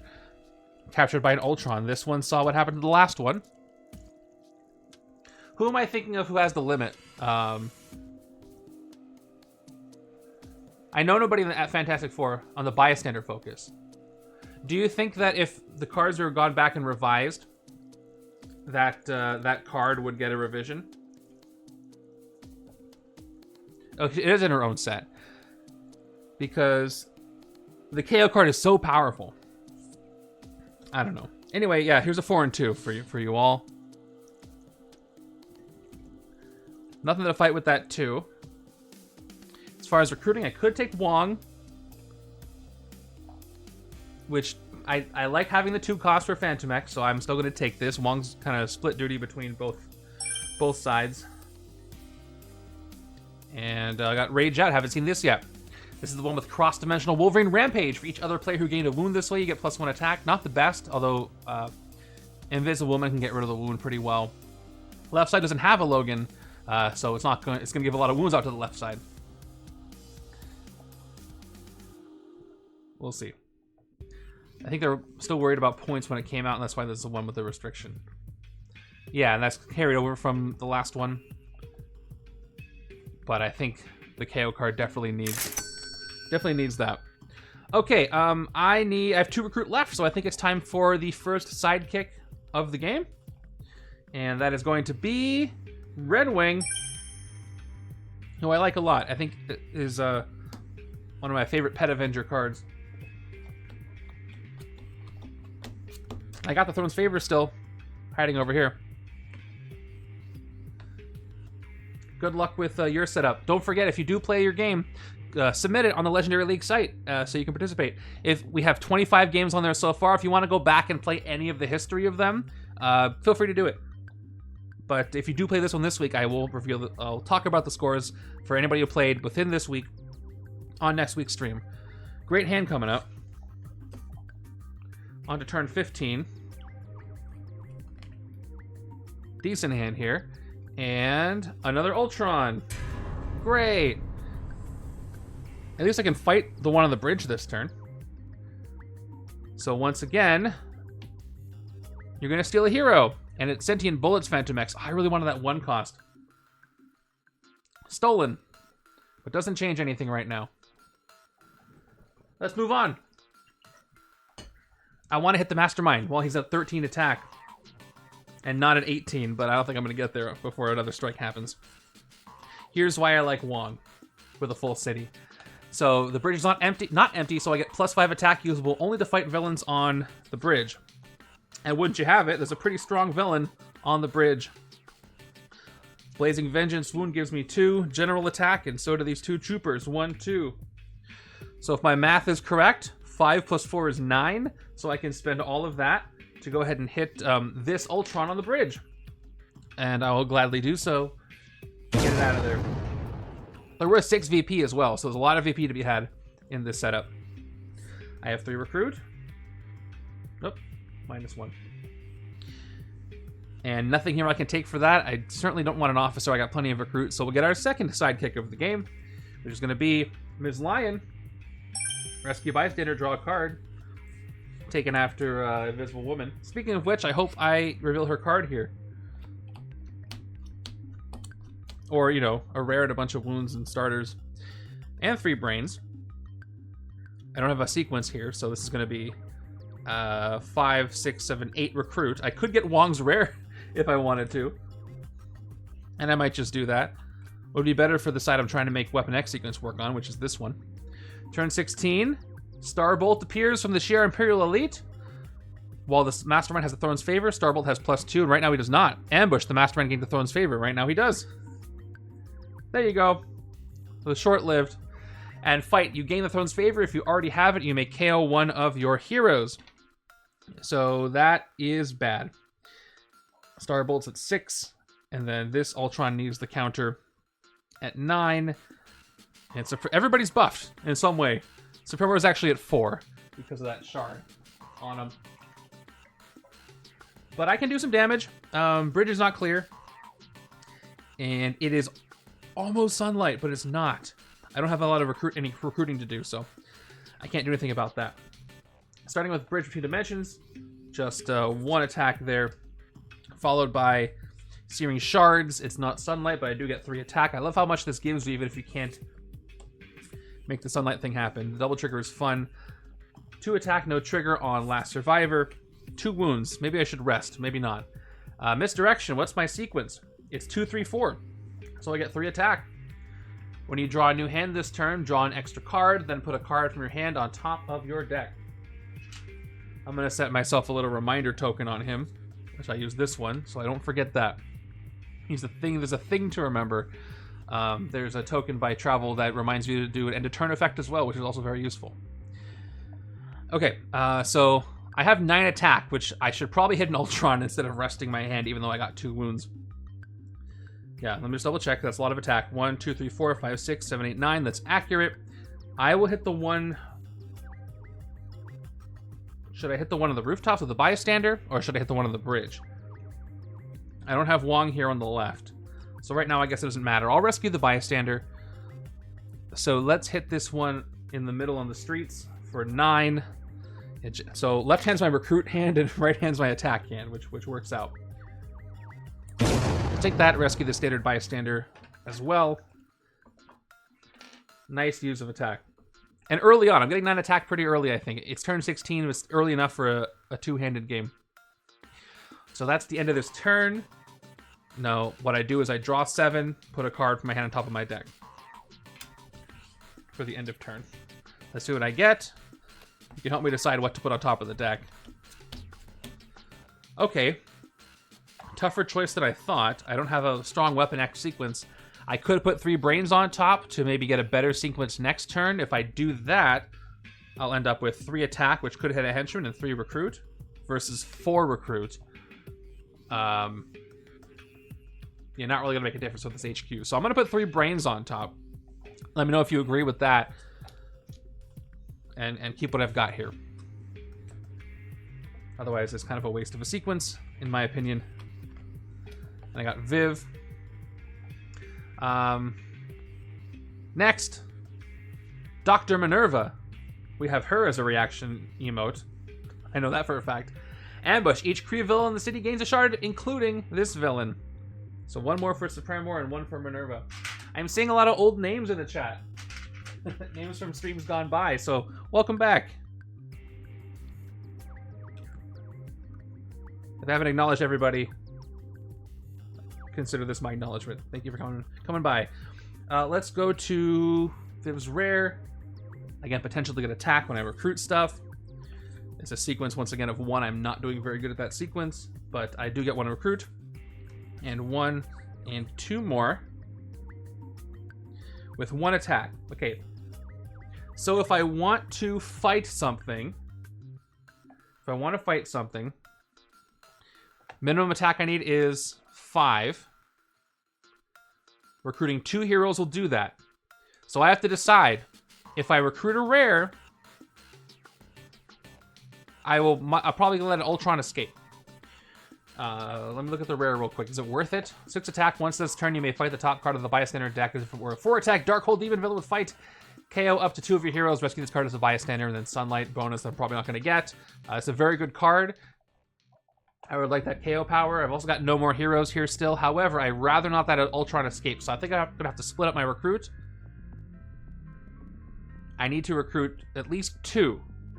I could take a Seal the Rift for 5 and then a Sidekick for 2 if nothing better comes up, and that will give me enough. However, if I go, let's say I go Sidekick and Officer, that's 5 total. I have 3 left, and I won't be able to do anything else. If I'm lucky, I will get Fantomex's 1 cost that I can get an additional 2 attack, but we'll see. Yeah, let's prevent that escape. We'll get some good cards while we're at it still. So let me go ahead and take Seal the Rift for 5. See what comes up. I got 2 attack from Viv, and I got Loner. So I'm gonna have to get a Sidekick or an Officer, but I'm gonna get a Sidekick for 2 recruit. It is a standard Sidekick. It gives me 2 more attack. So I'm gonna have to fight Supremor, the only thing I can fight, but it was cool to be able to. It's expensive everywhere. Have you seen? I split up. I have big recruit on the left and big attack on the right, in theory. So I'm cool with that. With my 5 attack, let's take out Supremor, and I will gain a shard here, preventing the Mastermind from gaining that shard on an escape. So I'm cool with that. And that's the turn. Next hand. Okay, cool. So good news is I pulled Disappearing Act for the next turn on the left. Bad news is I didn't pull a lot of recruit with it, but I'll be able to do some KOs if I want to. And I got a pretty full discard pile, so I'll take it. Really desperate for some deck thinning. Turn 18 is, all right, another Death's Heads on a turn where I can fight them, but again, I can't outwit somehow on this turn, which is kind of painful because I know I have to fight him anyway. So let's play what I've got. I got 1, 2, and 3. That's 3 attack and 3 recruit. I only have 2 different costs, so I can't outwit. However, I gotta fight him or I'm gonna risk another Ultron escaping, so we'll take him out anyway. What a waste of the Henchman fight effect. Okay, next is 3 recruit. Again, nothing I could take here, so we'll go with yet another Sidekick. Maybe this side could benefit from an Officer. No, I still have almost all my starters. I have all my starters actually over here, so no. I'll take Boom Boom for 2. Will be kind of useful to work with a compounded attack. No problem, he's done that to me too. And we are moving on with... I got Fantomex. Let's see if I can get a sequence. Right now, no sequence. The one cost Fantomex that appeared. Also, his rare is very cheap. His rare costs 4, so I would love for that to appear. 1, 2. Okay, I got a sequence of 2. Still a sequence of 2. But maybe I can clear the bridge, if I'm being optimistic. No problem. See you later. Turn 19. Another Plutonia. Ambush. Mastermind gets the Throne's favor again, and I have to fight her with Recruit. Fine.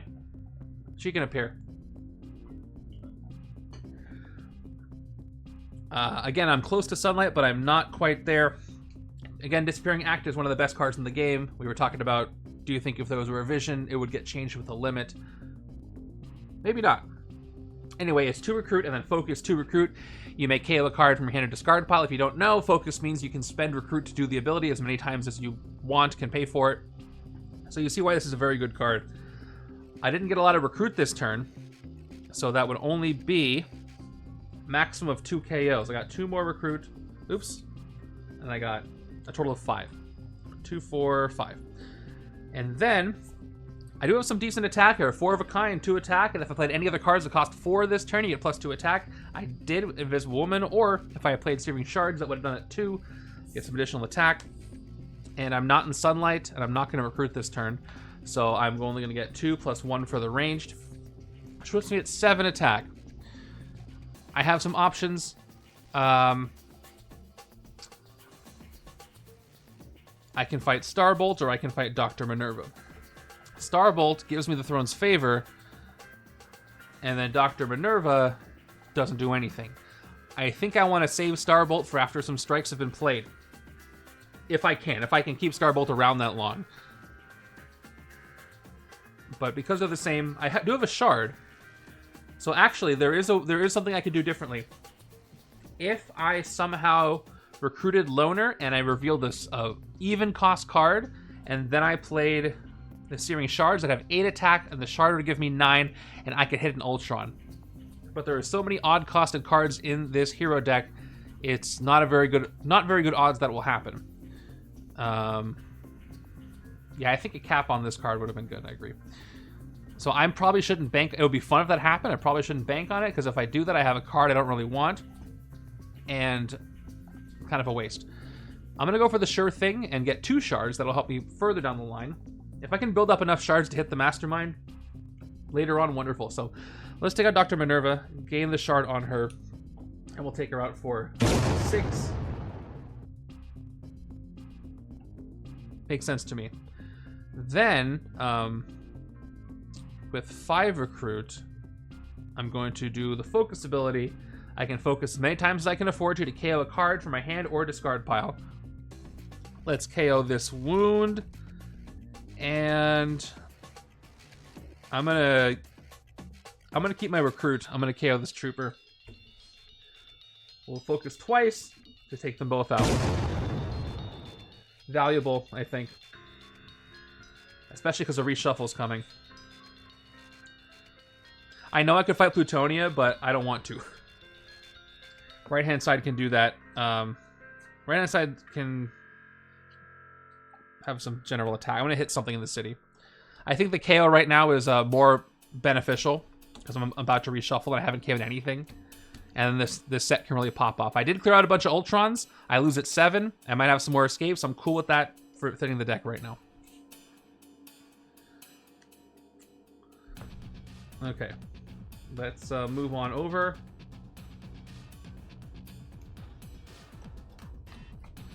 Turn 20. Another Death's Heads. All right. I can actually get the KO from this turn. Let's see what I want to do. My sequence is 2-3, so it's a sequence of 2. Not going to clear the bridge, I don't think. So once again, let's get the 1 attack from Wong's card. And we'll play Last Survivor with no other effect. And I'll play 3 brains for the 2 recruit I get with Weapon X sequence. And 1 attack, 1 recruit. Now what do I want to do with Boom Boom? If I get 4 more attack, I'll have 8. Not enough for Ultron. If I play her for 1, it is 3 attack. I'll have 7. I don't need 7. Hitting Starbolt though. So here's the thing about Starbolt. Like I said earlier, I would love to keep Starbolt around, so after some strikes already happen, I have other avenues to get the Throne's Favor off of him, which is worth 5 attack. But I don't know if I can keep him around. I could play Time Bomb to get the 1 attack, put her back on top of the deck. Would be nice for the Weapon X sequence I'm trying to do. And I can I outwit. I have 2, 3, 0 costs. I can do a KO. I can't fly Plutonia unless I have Recruit, which I could do later on. What does my left hand look like? Not a lot of attack coming up. I have 4, max 5. I mean, I can hit Plutonia if I need to. So I think what I am going to do is I think I'm going to... Plutonia will also give me the throne's favor. So maybe I can keep her around. She's easier to hit, and she's less of a threat. Although if I did hit her for 4, then I would take the throne off of her, but I can't. So my gut is telling me, even though I have the attack, I should hit the Death's Heads and do a KO, so that's what I'm going to do. I'll go with my gut on that one. I'm going to play Time Bomb on Boom Boom just to put her back to the top of the deck. But I'm probably not going to use all that attack.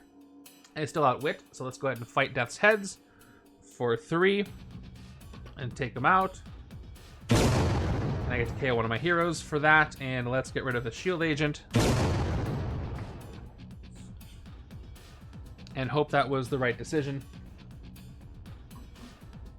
And I have 3 recruit left. I don't know why I discarded those before I was done. Yeah, I have 3 recruit. So let's see. I'm gonna have to take a sidekick. Or an officer, but a sidekick is best. Let's take Darwin here on the right. And now I can move on. Goes Boom Boom again. Boy, I really do want to clear that bridge to start drawing some cards. This is a good hand, though. That's 1, 2, 3, 4 at least. Max 8 attack. Can probably turn that into 9 if I can somehow make it full sunlight. Turn 21. Another twist, another Ultron. Who are you stealing? You're gonna take...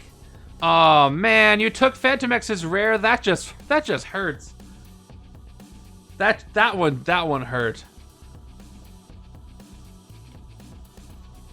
I didn't like that at all. So 9 attack. That was personal. That felt very personal. Ouch. Okay. Well, what can I do? I've got Last Breath. Yeah, that was just rude. I'm probably gonna have to fight Plutonia this turn. If I play Last Breath, I won't even have enough attack to hit Starbolt. So we're gonna hold off on that. The sequence is 2 and 3. So I get 2 recruit for that. Yeah, look at what that rare does, by the way. Great art, by the way. And tech, you may KO one of your cards that has the same cost as any of your other cards. Would have been great for the left-hand side, but no.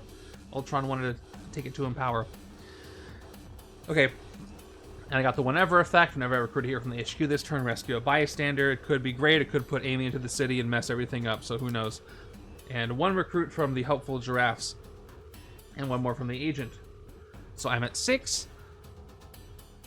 I would love to use that to get something, but I'm probably going to have to, because 5 attack won't do anything. I'm going to have to, well actually what I can do is I can gain the wound to take out Starbolt and Plutonia after I do this. That might be worth doing actually. So I have to fight Plutonia with recruit. I'm going to do that. And I will gain the throne's favor. I wanted to keep these around to help me, but that's not gonna work. And now Starbolt, because I gain the throne. Oh, I have shards. Hold on, do I want to change what I want to do?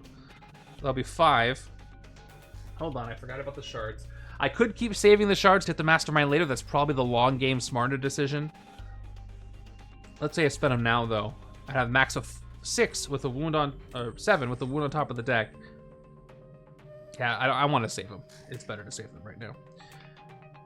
Okay, now Starbolt is down to 4, and I can KO one of my heroes when I fight him. So that's worth it, I think. So we'll play Last Breath to gain a wound, a mystery wound to the top of my deck. Right before the reshuffle, too. And we'll use that to fight Starbolt to KO one of my heroes. If I want to spend it. I'm fine with spending it as long as the Mastermind doesn't have it. I don't care where it is. So let's get you out of there. And yes, I get to KO one of my heroes now. Let's do another trooper, the one I didn't even play. And I'm left with 2 recruit. So we are going to... Oh, I didn't do that. Walking Wi-Fi needs me to recruit from the HQ. I'm going to recruit from the sidekick deck, so it's not going to give me anything, but I get another Darwin. can help me get some recruit. I'm cool with that. And the wound I got was blunt force trauma. Ouch. I can spend 5 attack to KO this wound. I'll probably just use Invisible Woman to KO it. Again, I've done more KOs this turn, so this hand has a better chance of being better. Let's just put it that way. I'm doing a good job at tackling the scheme, but those Master Strikes are going to hurt with those wounds on top of the deck. Expensive HQ, but I've been doing plenty of recruiting anyway, so. If you have an expensive HQ, but you can still recruit stuff, you're probably going to have a good rest of the game. Or those cards are usually better. 4, 5, 6. Cool, I can play Darwin after Viv Vision and get both values. That's useful. We are on to turn 22. The game is getting a little better for me. And we get another Death's Heads. I hope they all keep showing up one after the other. Really let me thin those decks. So we got another unactivated bridge. 2 escape down there. You lose at 7 Ultrons in the city or escape pile. So we're at 5 total right now. 3 in the city, 2 in the escape pile. But it is 7. Let's go with the shards. I'm not going to do a recruit from the HQ this turn, so I get 3 attack, 2 base, 1 ranged, and a trooper. And we got boom boom again. If I get the wound, I can take out an Ultron, and that seems worth it to me. So we're going to go do with a meltdown. 4 attack, KO this, and gain a wound. And the wound is going to be... Alright, I'm getting a lot of enraging wounds here. I got erratic powers. This is to play this, you must discard 3 cards and draw a card. That's, again, more of a nuclear option, but happy to have it. And now I have 9 attack to hit an Ultron. Let's, do I have the Wong Bridge card? I don't. So let's hit the Bridge Ultron right now, because I would rather draw some cards to hit Ultron elsewhere. So we'll take him out. On the right for 9. Sweet. I got 2 recruit as well, and we're going to get a sidekick again. It is Prodigy. Copying some stuff. I can play him as a copy of an Enraging Wound if I want to. I think. Okay, this might be a rest turn. We'll see what Red Wing draws on turn 24. Would love to get rid of both wounds at once, especially because I give myself a bit of a breather. A little bit. Turn 23. Another Death's Heads. All right, now the Henchmen are showing up. I think I would have rather them show up early, but I'm glad they're showing up now. Let's begin with our Viv Rare once again. Whenever I recruit a hero this turn, I get +2 attack. I'm at 5 recruit, and I'll play Darwin right now because he cares about the icons on the previous card you played. You get +2 recruit if there was an recruit icon, and a +2 attack if there was an attack icon. And since Viv has both, I get both, so 2 recruit and 2 attack. Thank you, Darwin. Goes back to the sidekick deck. I have the whenever you recruit a hero from the HQ, rescue a bystander. Now, this is a turn I would have liked Invisible Woman to show up because I could have done a lot of focusing and KOing. I don't have a discard pile, though, so it still would have been a bad time to do that. And 1 more recruit there. I can KO this wound whenever I defeat a Mastermind tactic. Probably not going to KO it, and I got the blunt force trauma. So once again, this turn, if I recruited, I have expensive cards, so my max attack would probably be, whenever I recruit a hero, let's say I got a sidekick for 2, was on at 8, I would take the lowest cost available, or I take an officer, down to 5, that's 2 more attack, I'll be up to 6, and I take loner for 3, be up to 8 attack, so I could, and I got 2 shards. So if I did officer, sidekick, loner, I'd get up to 10 attack. I'm seeing if I hit the Mastermind. So the throne is not with him right now. So he's 13 attack. I'm very close, actually. He's a 14 attack, actually. No, 13. So I can go 5, 6, 7, 8, 9, 10, 11, 12. I've actually, if I did all the things, I would be 1 attack away from hitting Epic Vulcan. If I could get there, I would get there. Yes, Walking Wi-Fi if you're talking about. Oh no, Viv Vision's rare is from anywhere. So whatever I recruit a hero this turn. So I can go, you can do multiple... Actually, honestly, it's been so long, I don't remember if you can recruit multiple officers in a turn. I think you can. I think it's just sidekicks have the restriction.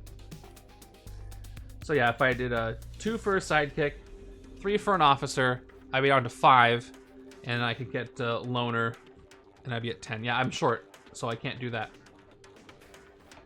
Even if I could recruit multiple officers, wouldn't help. So I'm definitely gonna hit one of these Ultrons, and I'm gonna recruit a rare. I don't want no more heroes, so I think I'm gonna go for Facer Demons. It's gonna hurt me with the sunlight. It's gonna make it more moonlight probably, but I will take it for 8. It's a great card. I get 2 attack from molecular density, and oh, there's sentient bullets, a 1 cost. Wonderful. That could help me actually this turn. So walking Wi-Fi, by the way, whenever I recruit a hero from the HQ this turn, rescue a bystander. So I rescue a bystander, and that bystander is a standard bystander. And so yeah, like you said, I could recruit a sidekick and spend 1 shard to hit Ultron. However, I still feel like I should hold on to as many shards as I can to hit the Mastermind. Because just this turn, if I had 1 more, I could have hit him. Especially if he might get more shards. So alternatively, I could hit both Death's Heads. I could KO Blunt Force Trauma that way. And Starter. I would love to get rid of the wound that way. Because I don't have any standard wounds to get rid of it. I do have Invisible Woman coming up, though. And that way I could hold on to my shard. And that's really tempting for me as well. And again, like you said earlier, I'm not worried about losing to the scheme anymore because I've taken care of so many Ultrons. So I think what I'm going to do is go for those Death's Heads and make this deck more efficient so it can take care of the big threat here with the Mastermind that I'm going to have to deal with before I run out of cards in the villain deck. By the way, I will note this this scheme does not have an evil wins when the villain deck runs out. So I could draw the game, which would still count as a lose, but it would be a very high scoring lose for the league. But I still wouldn't be able to remove him from the rotation, and I probably won't have time to play again on this stream. So let's go with what I said. I'm going to take out both Death's Heads, first one for 3, and if you outwit them, which I do, I KO one of my cards that costs 0. This wound costs 0, so it's gone. I love that it says not one of your heroes, it says a card that costs 0. So I can do that sort of thing. We're going to go for the second Death's Heads. Same deal. Spend 3. KO one of my heroes that costs 0. And Montax went to go check out how Ultron works. So that's that. I've thinned 2 cards. I still have my shards. I got 2 recruit left. Let's get a sidekick. Rock Slide.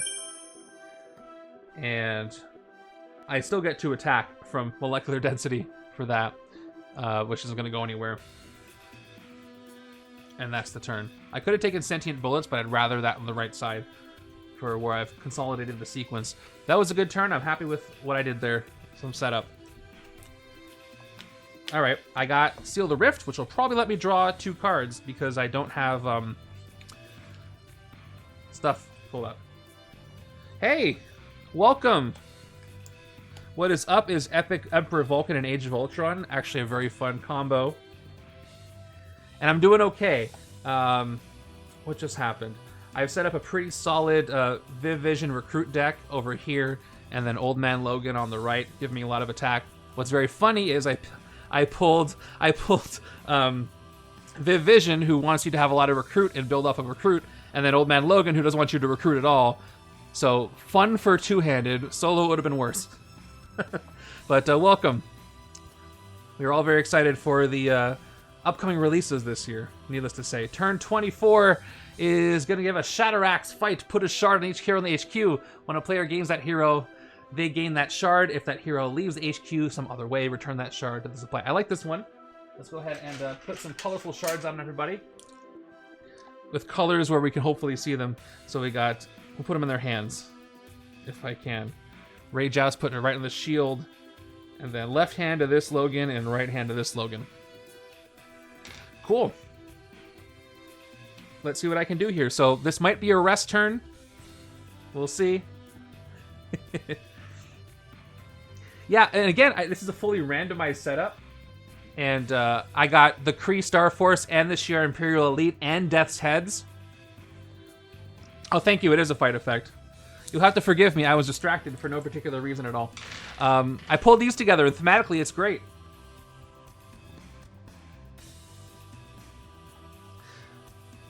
I think it's because I think what happens is Supreme Wars is an ambush, and that there's other ambushes in this set that I default to ambush, even though it doesn't do that.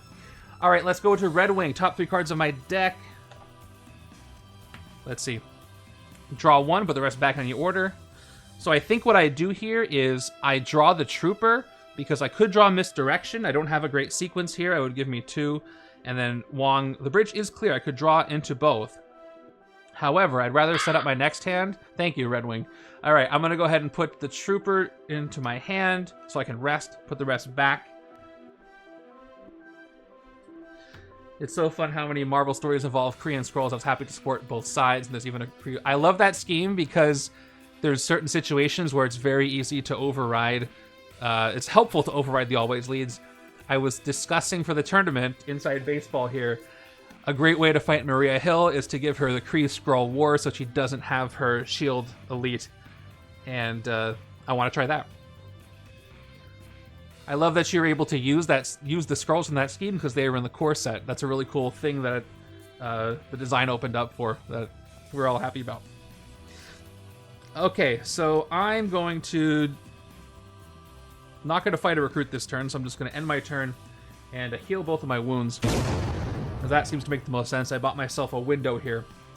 So 1, 2, 3, 4, 5. I tried to set up my better hand, but I still drew some grays. And one more.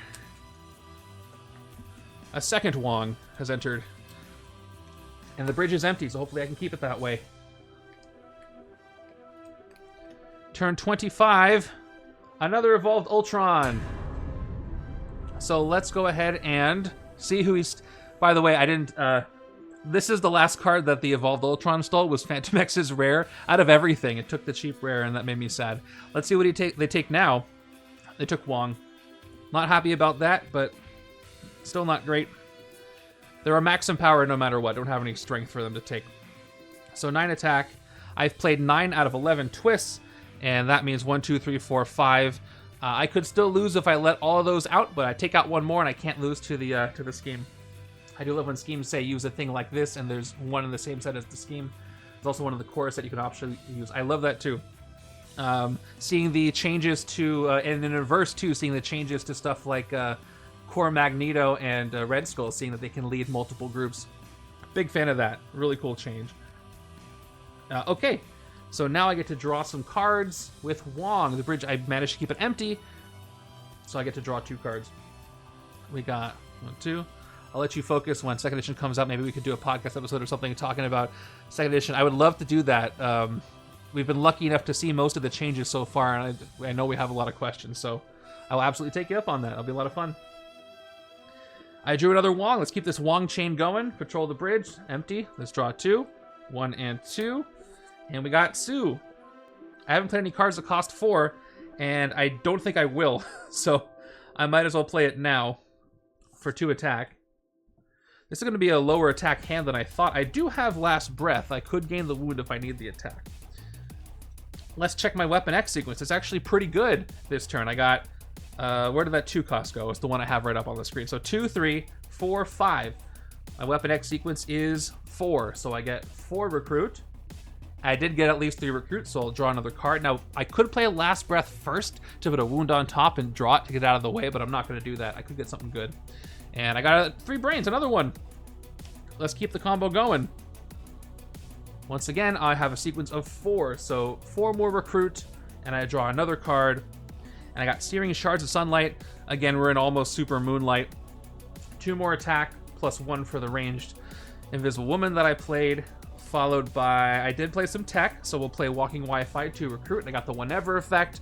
Whenever I recruit a hero from the HQ, I rescue a bystander. This, again, would have been a great turn to have Sue's KO card with all that recruit, but I don't. I don't have the rare either. I am at 12 total recruit here.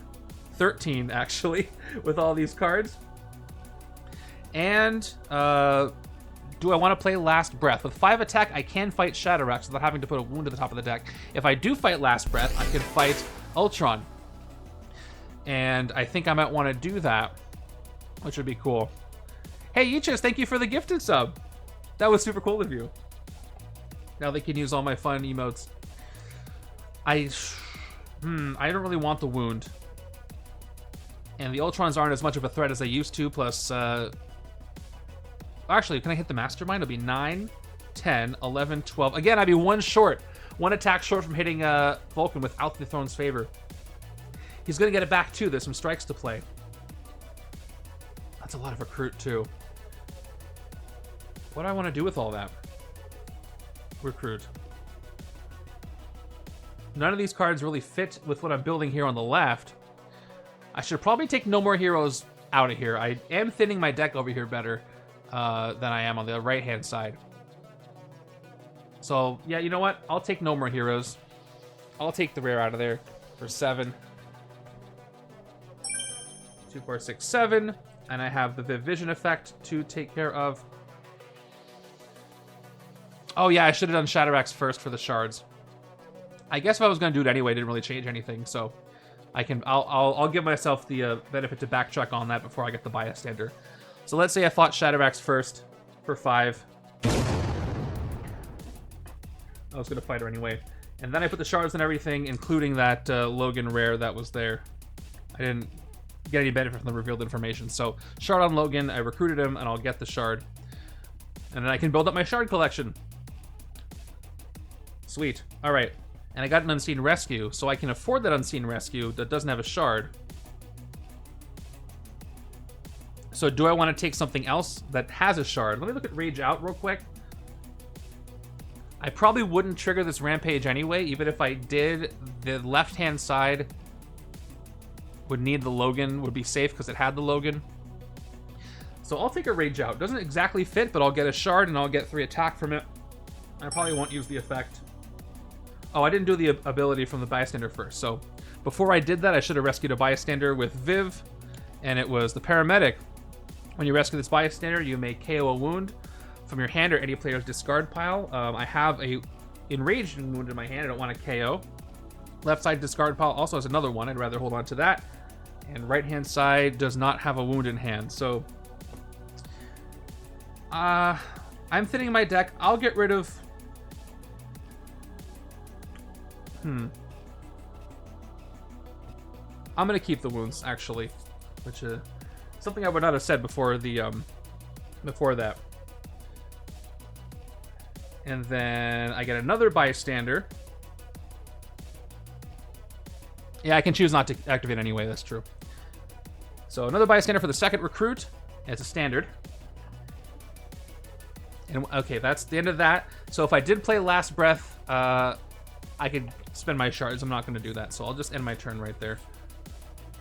I went through a lot of cards that turn, so let's see what I have next. 4, 5, 6. There's Disappearing Act. Again, another hand that's very short on recruit, but we'll see what the sidekick can draw.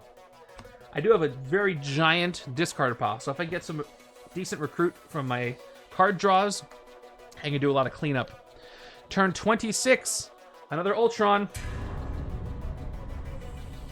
Okay. So, I'm in trouble because I forgot about the scheme. If I have 7, I lose, and there's 6. So if I lose to this, I'm going to be embarrassed.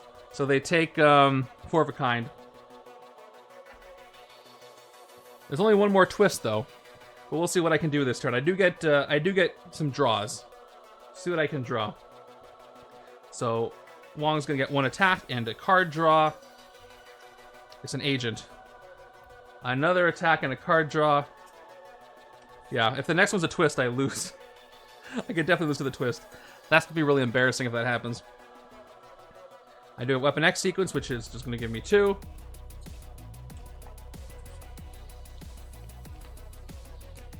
5 recruit. There is only one more, so I gotta be careful. I mean, be careful. There's not much I can do about it. I'm going to pick up... I want to take sentient bullets. Loner is also one I can take, but I want this one cost, which is kind of important for my Weapon X sequence, even though the shards would be great to put in one spot. And for my other 4, I'll take Unseen Rescue for some bystanders. And I just gotta hope that I don't pull the last twist, because I ignored them. That would be really bad. Okay. Here we go, moment of truth.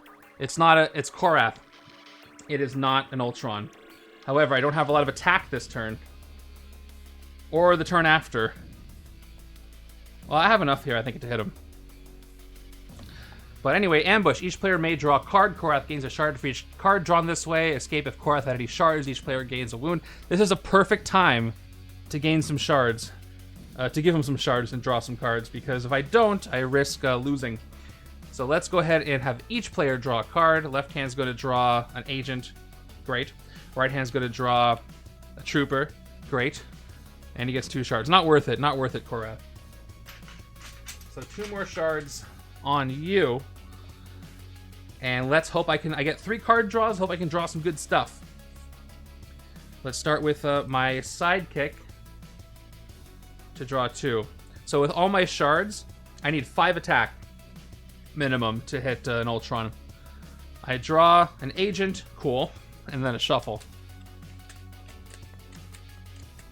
I have 1 attack and 2 more draws to do. I just need 4 more attack. Here we go. That's gonna do it. Phew, that was close. I could hit Ultron now.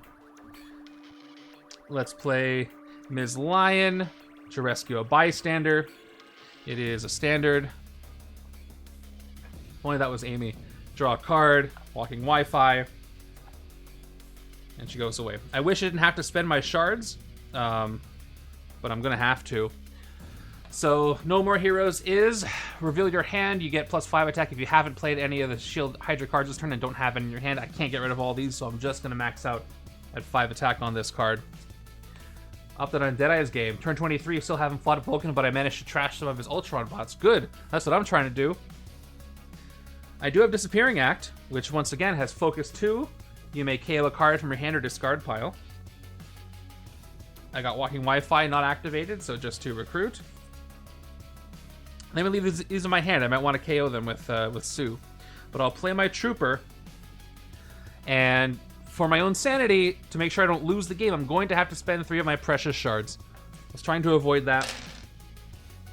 But better to not lose the game to a twist. And let's go ahead and hit the Ultron in the bridge. Once again, just to be safe. Gonna try to hit Vulcan another way. I've had all this time without him having the throw, and I couldn't hit him. I'm gonna have a lot of back-to-back strikes, and that might mess me up. Oh, I don't want to play these, do I? So I could play these. I'd have 8 recruit. Crowdsourcing showed up. I didn't even notice. It's a very good card. Versatile 3 cheering crowds. This can you can play it again if you sacrifice a bystander for it to the bottom of the bystander deck. But 6 attack max or 6 recruit max, depending on what I want to do with her, or split them up. Very good. But... And I only do get 2 KOs, I suppose. But none if I decide to recruit her. Actually, no, I'll get 1 if I decide to recruit her. But only for my hand or discard pile. And by playing these, well, I could play... No, if I play them, I couldn't KO them. So what's better right now? I'm not... You know what? My deck is pretty full. I'm not going to reshuffle for a while. So that tells me that doing the KOs is probably better. So instead of recruiting crowdsourcing, I'm going to activate Disappearing Act twice to focus 2 to KO 2 of these cards. Yep, I'll do that. 2 to KO this agent from my hand because I don't have a discard pile, and 2 more to KO this agent from my hand, which means I do have 2 more recruit, which I could focus again, but I won't have anything to KO. So we'll just go with a sidekick. And it's a sidekick. And that's that. Okay, there's Wong's rare. It's sunlight. I didn't even notice. That's great news. If I can keep it that way. So I can't lose to the scheme anymore, which is great. So I just full speed ahead. Turn 28 is Mentor from the Shi'ar Imperial Elite. Ambush. Okay, he gains the throne's favor back. Mastermind gains the throne's favor. Gross. But if he already had it, each player discards a card. At least that didn't happen. So now Vulcan is buffed up. Let's give him his actual attack. He's at 17 plus the shard, so 18. If I fight Mentor, I gain the throne's favor. If I already have it, draw 2 cards. Great way to get it off of him to hit him a little more. I am in sunlight, so my max attack, if I did it this way, I would start with Wong to play for just 2 attack, but then I could 3 attack actually, and then I could copy it and play it for 4 more, which could be 7, 8, 9, 10, 11, 12, and 13. Oh man, I could have hit Vulcan this turn if he didn't just gain the throne's favor back. But let's see if it's worth playing Prodigy on this. So 2 attack, 3 attack actually, because I'm in sunlight. Let's play my troopers, 4 and 5 and 6. And then last survivor is not going to trigger the power, so 2 more, 8. I'm at 8 right now. I could spend my 1 shard to hit an Ultron. Not a super priority, but I would rather avoid 1 more escape for my score. Korath is at 7, Mentor's at 5. I want to save Mentor. I want to keep Mentor around again because if I can get the throne off of him before he's going to get a lot of attack, before I'm going to get a lot of attack, which I might do this turn, I'll have 8 attack here, 9, 10. 1 shard, 1 attack, 11, 12. I will be short. So I'm going to keep Mentor around. If I played Prodigy again, I go up to 12 attack. 13, actually. I think I want to save Prodigy. So what I'm going to do is play my shard that you can't see for because I covered it up. 1 more shard to give me a total of 9. Let's clear the bridge. Hit this evolved Ultron on the bridge, fully empowered. Take him out. And get that VP. And I will end my turn there. Save Prodigy for later. He's very useful with the cards that I have. Especially with Fantomex. If I can play a copy of Fantomex with Weapon X sequence, that could be really good at the right time. Because those sequences can get very high in attack value. Okay, turn 29. Another Ultron. So there's the last one. So if I wasn't able to clear that one, I would have lost at this point. But there's 2 escaped and 3 in the city. But that's the last one. So last I got to worry about those showing up. And you take... Ooh, that's rough, taking a disappearing act. But 1 goes a long way with Sue.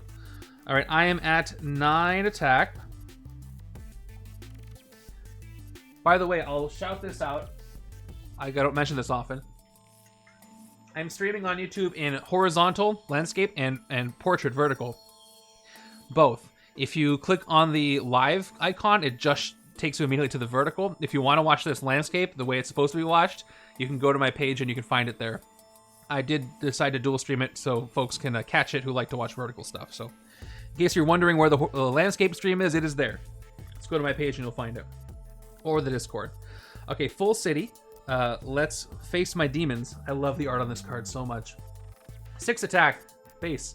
Once this turn, you may fight the top card of the bystander deck as if it were a 4 attack Darkhold demon villain with fight.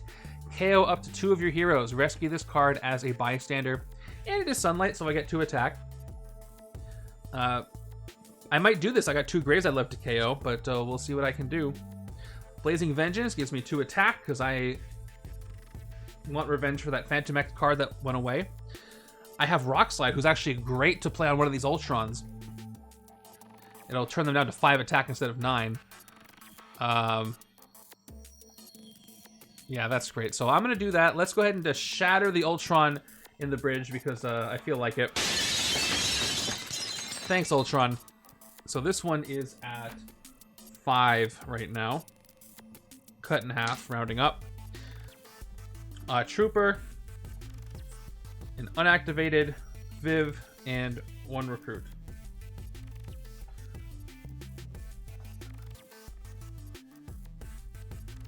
Interesting interaction.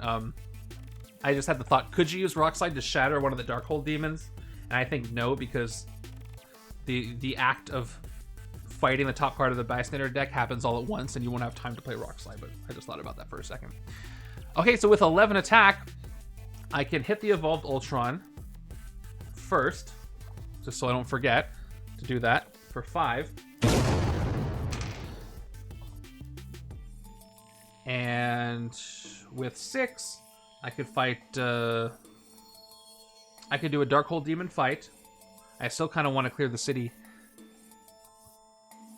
I can't fight Korath.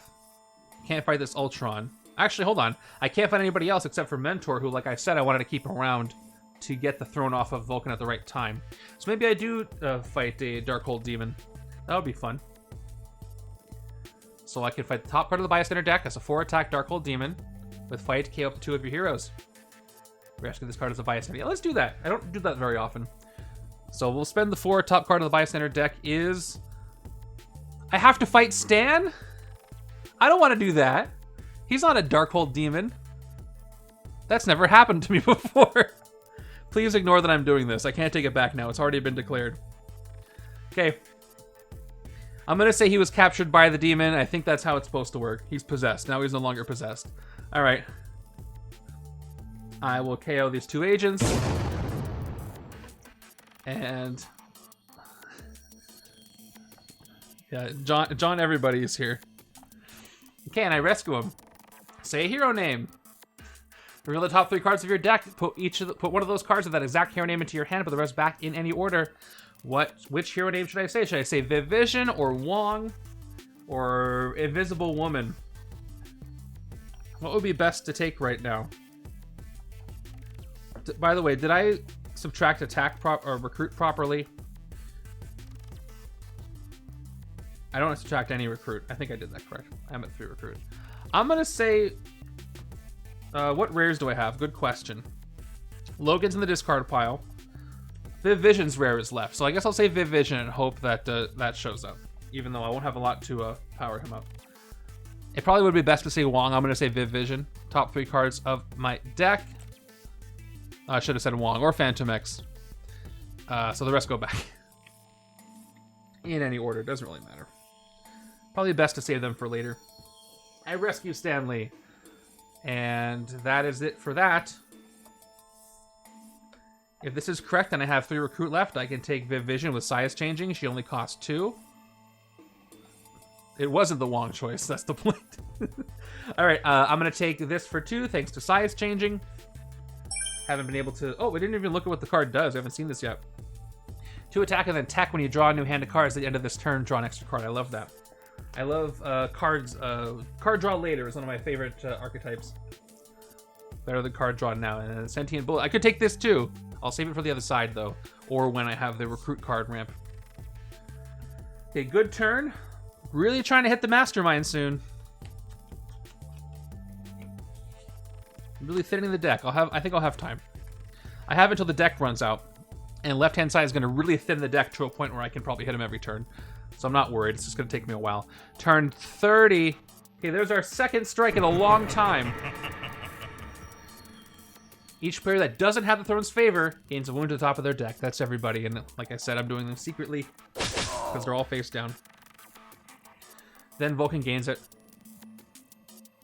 Honestly, this could be a lot worse. So let's see what I can do. This is my second Darwin. Still at 17 attack. So Wong, 1 attack. Produce empty, draw a card. It's a wound. A lot of wounds here. Trooper makes a 2nd attack. And I do have erratic powers. To play this, you must discard 3 cards, then draw 1. I gotta make that choice now. That would give me a total of 5. Let's say I discarded everything else. I would get a total of 5, and then I would get 7. And that would be enough to hit Korath. And do I have a great sequence? Not really.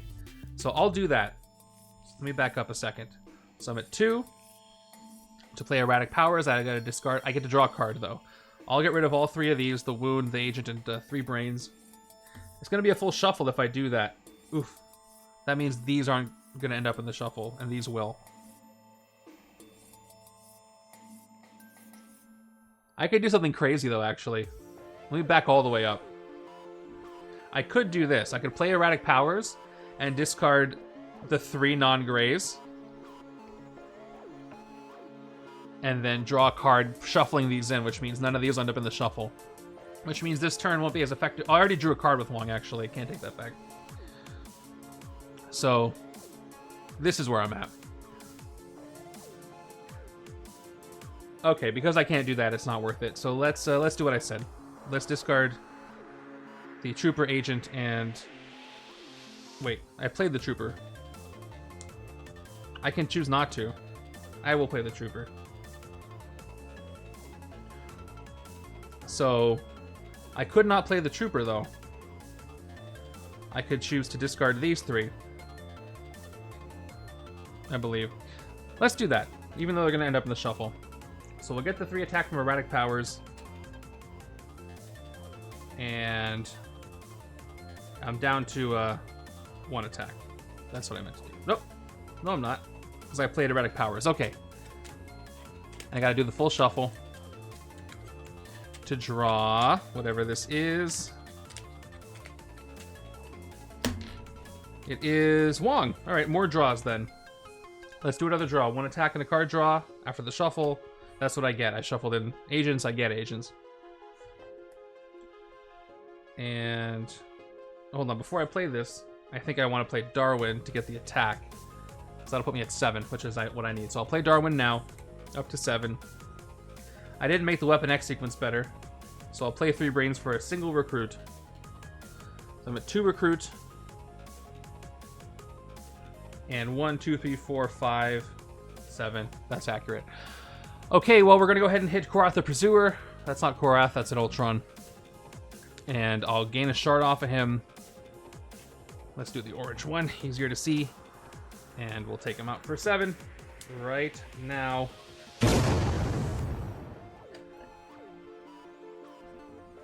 Cool. And with 2 recruit, I'll get a sidekick and call it a day. I gotta make sure that this shard's on the left. Yep, I know what they are. I'm using this split here to help me decide. And I get another Red Wing. Wow, we're getting double ups on a lot of these sidekicks. And my next hand has a lot of attack. And some card draws. All troopers in there. This hand is interesting. Turn 31. Under the Master Strike. All right. Get them all out of the way now. There was a wound on top of the deck, right? Oh yeah, I already drew it. So once again, yes, he already has a Throne's Favor. Each player that doesn't have a Throne's Favor gains a wound at the top of their deck. So 2 more mystery wounds go out. And then he keeps the Throne's Favor. Okay. Now, I think I want to play... I'm no longer in Sunlight. I kind of messed that up by not recruiting sentient bullets. Maybe I should have done that. Let's play Rage Out for 3 attack. That's it. Then, I could play Searing Shards of Sunlight to get 1/2 attack.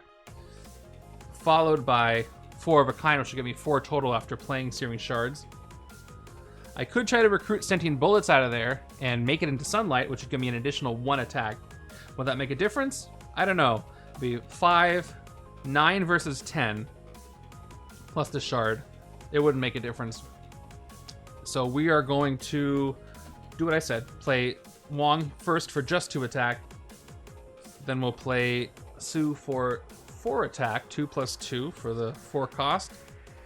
And then I have 2, 4, and 6. So once again, I'm failing on the sequence on this side. So 1 recruit, +2 for the 2 agents, 2, 3. That's enough for an Ultron, so I'll keep getting some more VP. It's worth using a turn to take out Ultron for points per turn because they're worth 6 VP. And that's pretty darn good. So I'll take him out for 9. Clear in the city, and for 3 recruit, I have to avoid the temptation to take sentient bullets, especially right now. So I'm going to get another sidekick. And I should be close to a really good shuffle, but I'm still going through the end of my deck. Ooh, those are the wounds that I pulled. A lot of wounds in hand. Could be a rest turn, but I have a lot of stuff going on. Okay, turn 32. Gonna give us another Death's Heads. I'm running out of cards in the villain deck. I should start hurrying this up and trying to hit the Mastermind. Not like I wasn't trying to, but should be a focus if I have a choice. Let's begin with Wong. 1 attack and a card draw. There's a wound on the top of the deck. From before. Gross. Searing Shards, 2 attack, +1. Oh, yeah, I have no recruit, otherwise I would have taken Sentient Bullets this turn. So 1 for the range, none for the Moonlight. And then I have 1, 2, 3, 4 more attack. I'm at 8. I can discard a card, or I would have been able to discard a card and have the other player do it to draw, but I can't right now. I could spend 1 shard to hit Ultron, and I think that's exactly what I'm going to do. We'll spend 1. And to the bank. And we will hit for 9, which is great. Now all the Ultrons are either gone or in the escape pile. I don't have to think about them anymore. And that's it for this turn. Now, let's focus on the Mastermind. Right-hand side is not doing well with all those graves I still have holding on to, but left-hand side has gotten rid of a lot of them. And I get to draw some cards here with Wong, so could be a good hand. Turn 33, Starbolt again. While the Mastermind has the Throne's favor, Starbolt gets +2 attack, ambush the Mastermind gains it, he already's got it. Fight, you gain it. If you already have it, you may KO one of your heroes. So Starbolt here is at 6. I wish those strikes would happen already, so I know we can't gain it back except for the tactics. Let's see what I can draw. This could be a good hand, this could be a hit on the Mastermind. I get to draw 2 cards, the bridge is empty. So let's make these cards a little more organized so that we can see what they are. I'm about to draw a lot of cards. Here's the only card left in my deck, and it's Viv Vision's Rare on the bottom. And now it's a shuffle. And hopefully I can get a lot of recruit to recruit a lot of heroes to get a lot of attack to hit the Mastermind. We'll do that combo chain. Second card from Wong is a Shield Agent. Okay. Next up I have a second Seal the Rift for the same thing. I have to draw 2 more cards. Not the draws I was really wanting. I have a sequence of not good numbers. I'll play Ultra Molecular Density, 5 recruit, +2 recruit whenever I recruit a hero. No attack, so not looking good there. I do have Last Breath to give me 4 attack if I decide to gain a wound to the top of my deck. I'll play Blazing Vengeance first, because that'll just give me 2 attack. Let's keep Viv visible, because if I don't, I might forget about her effect. I got 2 Shield Agents, 1 and 2. I got 2 wounds here in my hand. Let's say I play Last Breath, get the wound, I'll be at 6 attack. I can hit Starbolt with that, but I'll have a wound on top of the deck. If I recruit heroes, I would get 2 attack for 1. Sidekick would be 2 more. I'd be at 6 attack. An officer, maybe an 8 attack. I don't think I can get up to 17. 9 to 11, 12. I don't think I can do that. So with...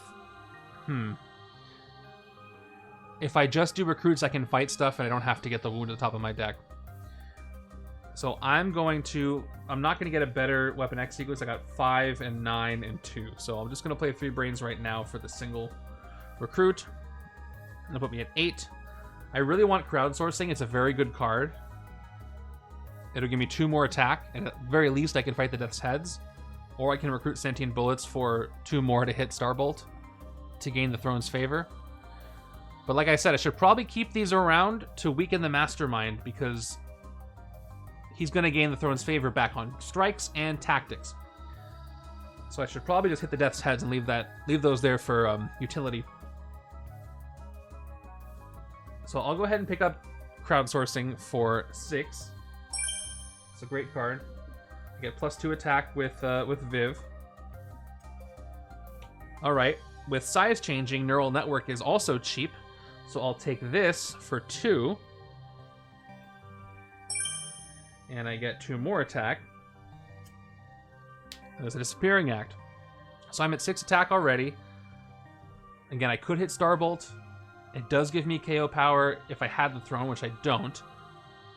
But keeping them around, I think, is my best option now. So even though I can afford more, I'm going to hit the Death's Heads for 3 and get rid of my Grievous Wound. I definitely outwit. So we'll get rid of the Subdermal Tracker. I think that was my best move. And I have 2 recruit left, so I can get even more attack with a sidekick. Probably won't be using it, but I'll spend the 2.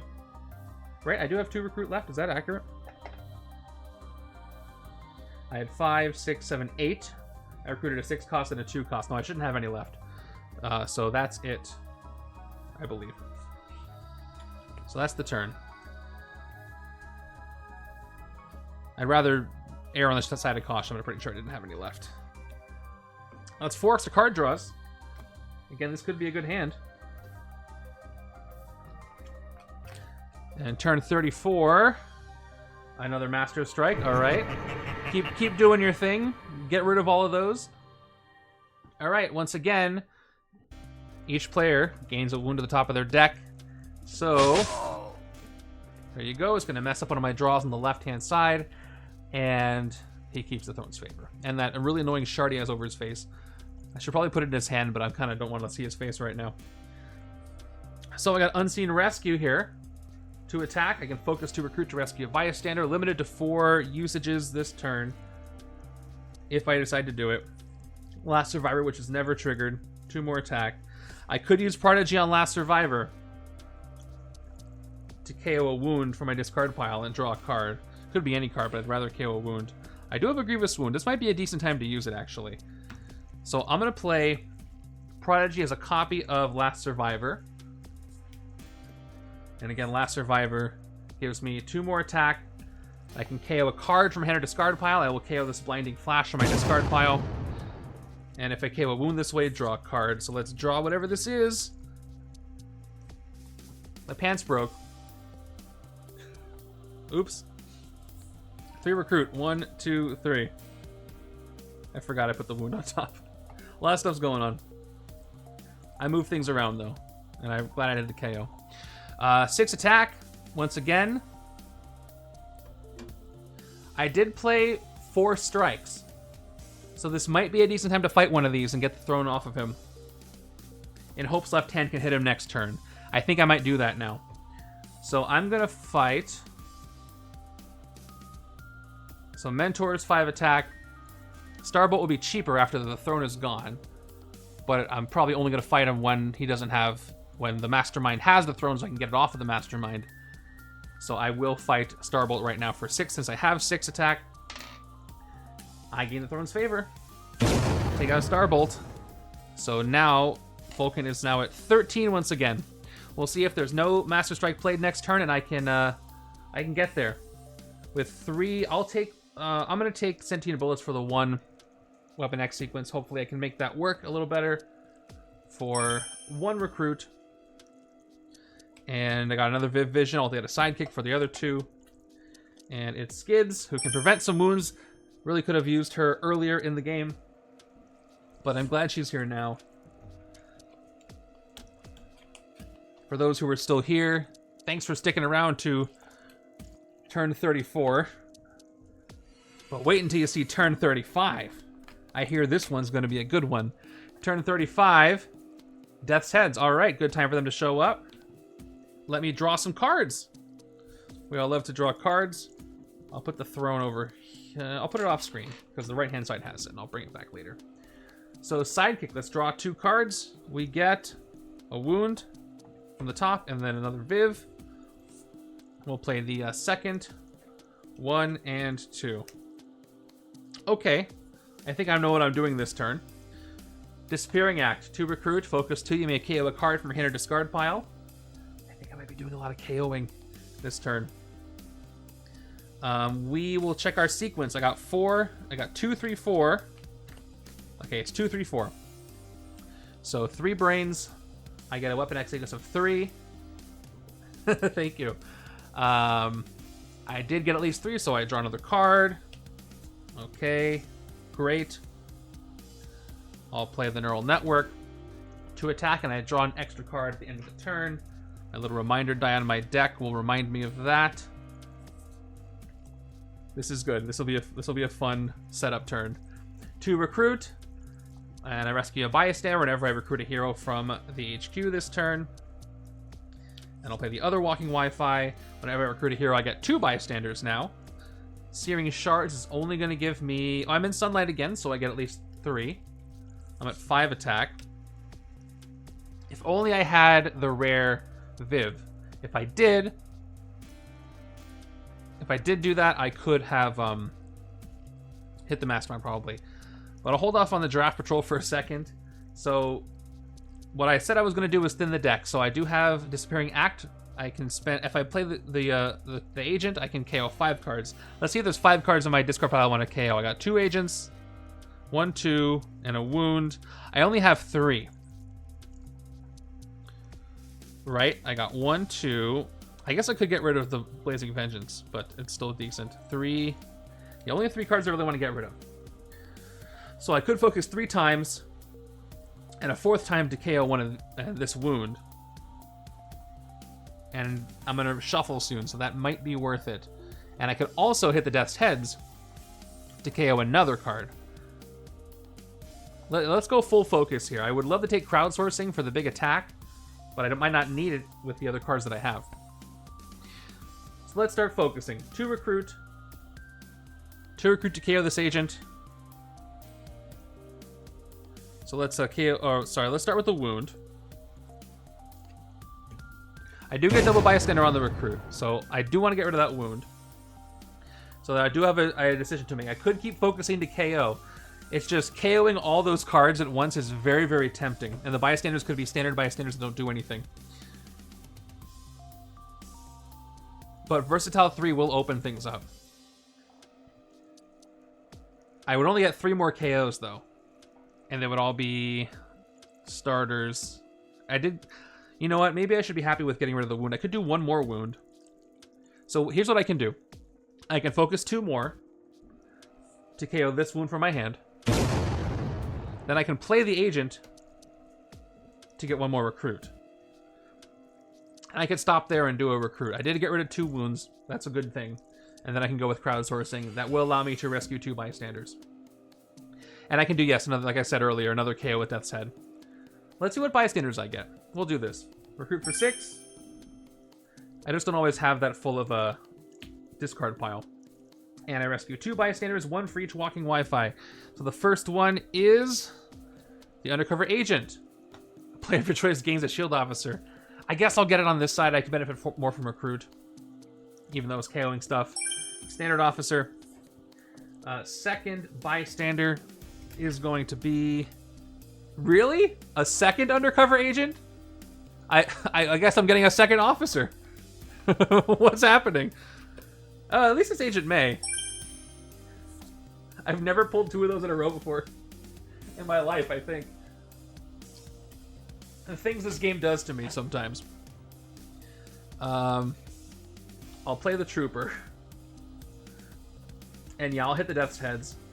And KO one of my cards that costs 0. Probably going to be that Trooper. I think it has to be, right? Oh, it could be the Agent.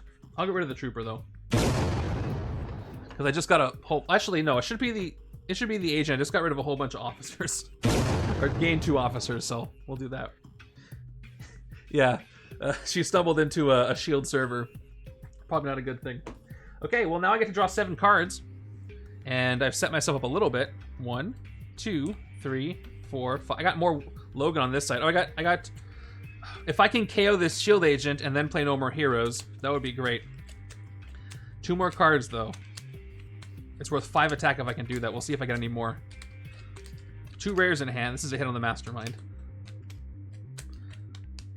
Even if he gets his throne back, I think. Okay, after the shuffle, we'll see. 1, 2, 3, 4, 5, 6, and 7. All right. Is there any way I can get rid of this agent? I guess if a henchman shows up, that's going to be worth 5 attack. That's a very good hand, though. Moving over. It's shield. They had a lot of paperwork and red tape to go through before they could help. Turn 36. Supremor again. Cool, let's just power up the Mastermind. Now I'll put him in his hands. 1. Oh, yes, Wong's rare can. Good, good. So 1 shard for Supremor as well. Okay. I got the 1 cost, but I didn't get a 2 cost. I have 2 Wongs in the deck, but still, it didn't help me. So, man, Fantomex is not working this game, and I think that's partially my fault, but I think it's also because I haven't KO'd a lot. I've thinned this deck more on the left, and the right-hand side has more Fantomex. Okay, so that's just 1 attack for Sentient Bullets. Misdirection is going to be 1 attack as well. Man, rookie numbers for Fantomex here. I do have the end of turn effect. This might be... Oh, a rest turn would be kind of a waste. I only have 1 wound here. I'm definitely not hitting anything for 2. And for 3 recruit... Oh, it is 2. Thank you. Okay, he did a little better than I thought. So I have 2 more attack. I've played this whole game without considering the starters, so I forgot. But yes, you do start at 0. Thank you for the save, so I can actually fight Supremor. We'll do it. Fantomex tricked me. He likes to do that. So, sweet. Fantomex has been carrying for Deadeye, but really not because of attack, because I got crazy recruiting with 3 brains. Yeah, I mean, I've had great recruiting with him, too. I don't think I've broken 3 this game, though. Alright, thanks for that, Fantomex. Sorry I doubted you. And for 3 recruit, we'll go with another sidekick. And hopefully... That's an officer. Oh, I know what I did. I think at a certain point, I put some officers into the sidekick deck. There's a sidekick. Layla Miller. They're all face down, so I mix it up sometimes. I have wanted to label my card holders to say what they are. Oh, it's a full shuffle over here, too. Not a lot of turns left, but there might be enough to win. Especially if the left-hand side can pop off. We'll see. If I pull the last strike next turn and he gets buffed up again, or I pull the wrong villain, that's going to hurt, but I still might be able to hit him with what I have. We will see. It could be a fun combo to recruit a bunch of heroes for Viv's rare and then KO them all with Invisible Woman and lather, rinse, repeat. Okay, 1, 2, 3, 4, 5, 6, and then this is this or is this not the side where I have 7? I think that was the other side. Yeah, that was Viv Vision, so I don't get 7. This side has 7. 3, 4, 5, 6, 7. Yep. Okay, I got sequence. I got 0, 1, 2, 3. That's something. And I get to investigate.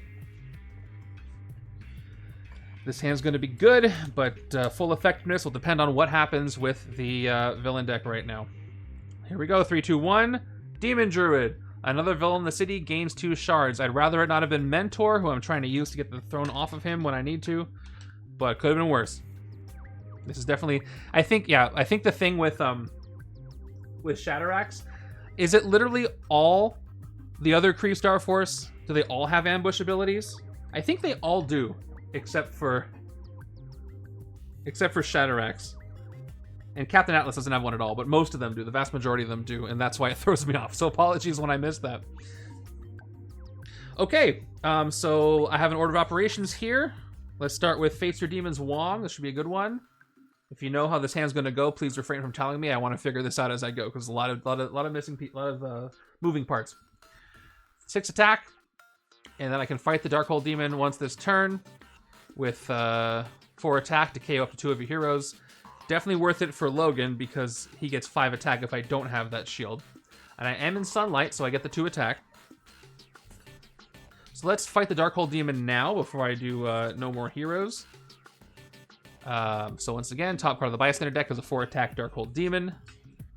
It nets out to positive attack. And it's the Heartless Computer Scientist as the Darkhold Demon, so I spend 4. And fight, KO up to 2 of your heroes. I'll play the Agent first, actually, so I get the Recruit. I'll play it, and I'll KO the 1 hero. I don't want to KO anybody else. And no other way to draw, so. And then I rescue the Heartless Computer Scientist as a bystander.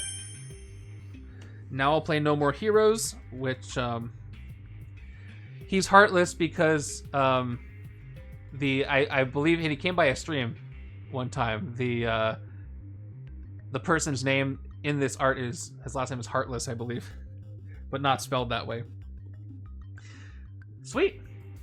Yep, you beat me to the Mastermind hit. Well done. So play No More Heroes. 2, 4, 5. Reveal your hand. Here it is. You get 5 attack if you haven't played any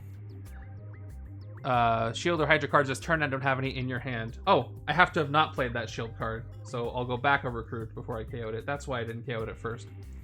So I don't get the 1 Recruit, then I play No More Heroes, and then I get 5 attack. I need that. Cool, double rares. Yeah, it's from the X-Men set. I have Rage Out. Do I need that extra attack if I want the other side to fail a wound? I didn't get Skids in that hand, did I? I'll hold off. I don't know if I need it yet. 4 of a kind. I want to play after Wong, and Wong I want to play after Viv. So let's go ahead with Viv. Let's get 3 attack. And just to be safe, let me max out my attack. I'm going to Cheering Crowds. We'll send one of these undercover agents to the bottom of the Bystander deck and play it again for 3 more attack, because I don't want to count the whole thing again. We'll play Searing Shards of Sunlight to get 2 attack plus 1 for Sunlight plus 1 for the ranged. Big attack turn. Okay, it was Jason Heartless. Yeah, won a contest to be featured as a bystander. He picked Beast to appear in the art with him. I did hear that the folks get to generally pick which characters appear in the bystander with them relatively from the set. I think that's pretty cool. Okay, I haven't played 4 of a kind yet. Right, I get 2 attack plus 2 more for playing the 4 cost. I'm already at 28.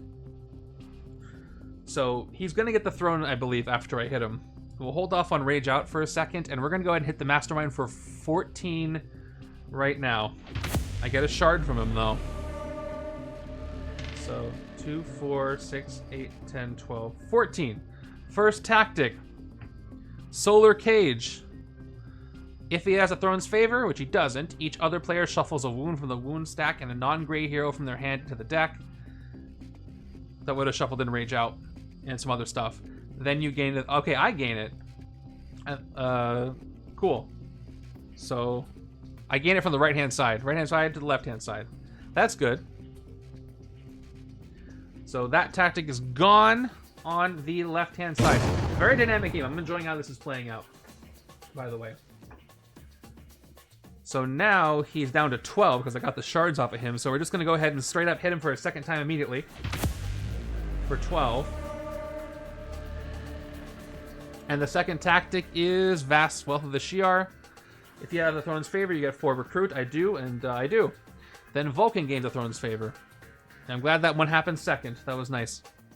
To give me his money and then take the throne back. Maybe I took the money. That is one of my... I do like that archetype, the masterminds that have tactics that represent their wealth that I'm taking, and I get Recruit. I think I started with Dr. Doom in the core set. Okay, so now he's up to 17 attack. And I'm not getting 17 attack back this turn, but I did hit him twice, so I'm going to be happy about that. So as far as what I could hit Mentor right now to get the throne off of him. Yes, that one. I think that some other masterminds have that too. I can't remember who, but at least these two. I'm not going to have a lot of attack here on this next turn. It's the wrong room, I guess, Deadeye. I'm going to have 1, 2, 3, 4, 5, 6, 7, 8, 9, 10. Oh, I'll be close. 11. I'm actually going to be really close to hitting him. So I'm thinking about hitting Mentor. I'm looking at my right-hand side's next turn. So my Weapon X sequence is 4. I'll get 1, 2, 3, 4, 5, 6, 7, 8, 9, 10. 11 with the shard. If I can investigate for the right card with Layla, I will be able to hit the Mastermind if he doesn't have the throne on the next turn. But it is a risk, because I might... right-hand side is 1 shard. Pretty sure, unless it's a shard I missed. I only have 1 here. I could end up investigating for a card that would allow me to hit the Mastermind. But because it's not a sure thing, I'm cautious about doing that. So I think what I might do is play the safe role here and take out Demon Druid instead. I must have spent it, because otherwise it would be here. I have enough cards left to buy me some time, so I'm not going to do that just yet. I will play Logan for 3 attack. I will choose not to activate the superpower, because I can choose not to do that. And I will fight Demon Druid, just to get him out of there. And we'll save the Mentor fight for more of the sure thing, like I said. Oh, I have Recruit left. Hold on. No Recruit loaded up abilities. So let's go with, do I want 4 of a kind? 4 attack is 4 attack. That's pretty good. I'll take it. I have a lot of 4 costs, so it shouldn't be too hard to make work. Okay. I thin my deck a lot. This next hand should still be pretty good. 1, 2, 3, 4, 5, 6. Not as good, but I do get to draw some cards. And the wounds are in my... the rares are in my discard pile, so... We'll see what happens. Turn 38. Gladiator. A character I would really like to see a hero set for, by the way. Ambush. The Mastermind gain the Throne's favor. If they already have it, each player gains a wound. Each player is going to gain a wound then. Ouch. Wounds go out to each side. And fight. You gain the Throne's favor. If you already have it, you may KO a card from your discard pile. Hard to hit, but he will take the throne off of the Throne's favor off of the Mastermind. Let's see if I get lucky and can investigate for the right team. Which team should I look for? X-Force? X-Men? Marvel Knights? Of Gladiator? I don't believe so. This is the one. Okay, there's 2 Gladiators. One is in the X-Men set and one is in the Realm of Kings set. This is the Realm of Kings Gladiators. Maybe that's what you're thinking of.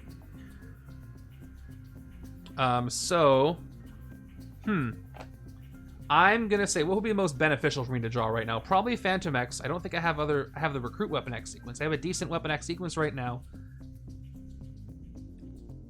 I'm gonna say X-Force, and we'll see if I'm right. Nope, it was Fantastic Four. But I did investigate, so I can tuck the wound to the bottom of the deck and put Unseen Rescue on top. But 1 attack for me. Thanks, Layla Miller. Where's the invisible barrier from?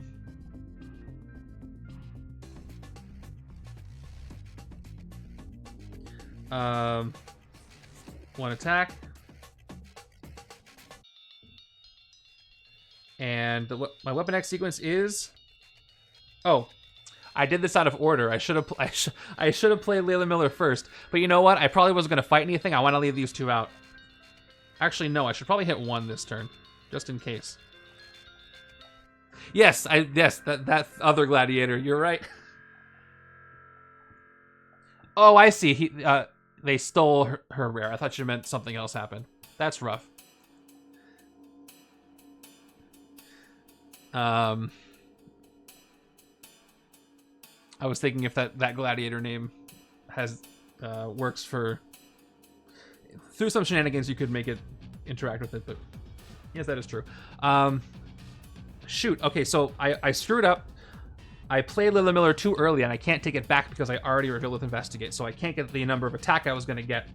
I still get 2, which won't be enough. Well, actually, no. 2 from Sentient Bullets, 2 from Misdirection,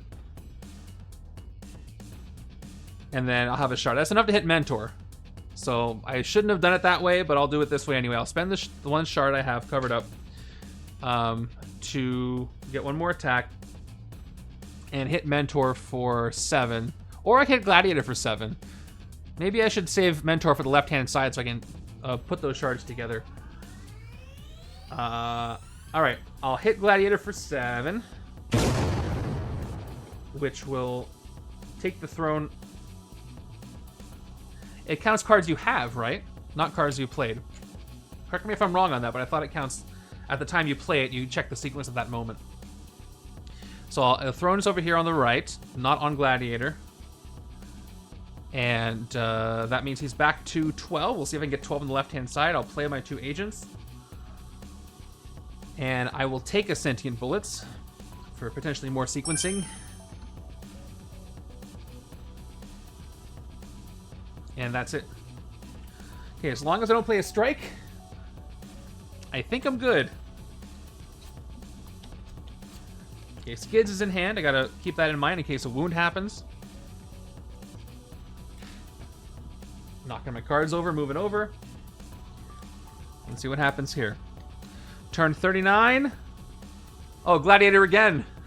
I'm not okay. He came back.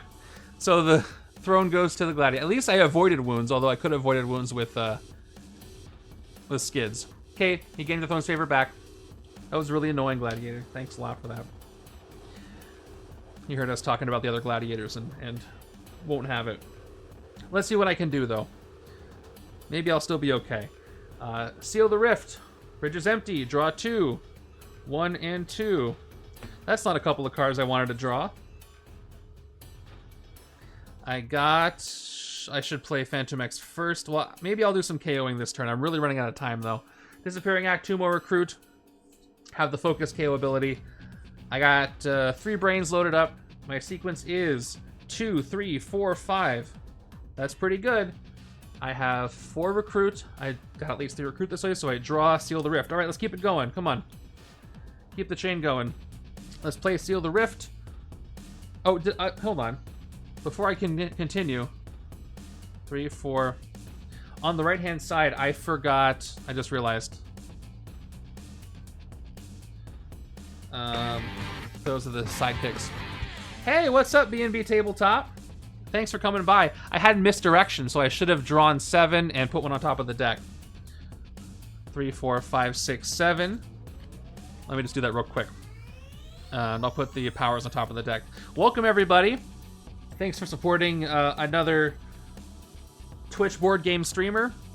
I am Bagel Top Games, and I am playing Marvel Legendary like I do every week on Thursday at 6 p.m. Pacific. This is a fully randomized game of Marvel Legendary using all the sets that exist. Here's our setup today. You can check it out at any time by putting an exclamation setup. If you have any questions on what Marvel Legendary is and how it works, please do not hesitate to ask. I love talking about it.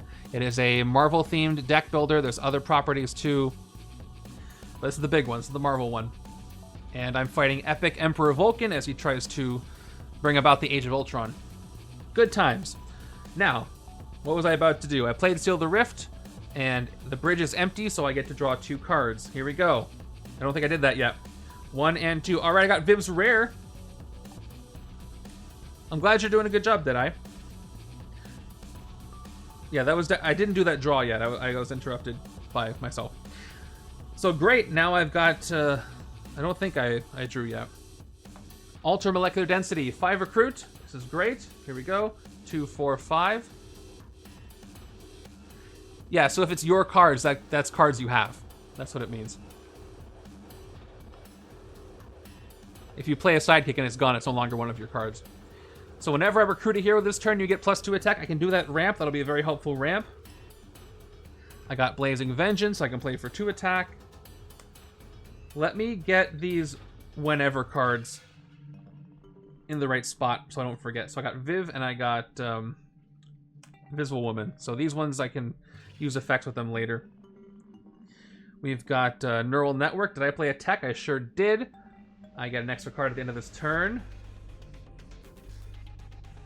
Alright, and I'll play my Recruit because I can use that to make attack now. 2 Recruit with the Officer, 1 Recruit with the Agent. And I can play my last breath if I need to, getting 4 more attack to put a wound at the top of my deck. So this, and I have 2 shards. If I decide to hit one of these enemies to get the thrown off of him, it's going to be worth 5 attack bonus. Or 10 if I hit him twice. I'm probably not going to hit him twice this turn, so hitting one of these is probably not worth it. I should probably just spend the 5 to hit him directly. Can I get to 17? I think I might have to play on my last breath. I get to draw an extra card next turn anyway, so it'll cancel out.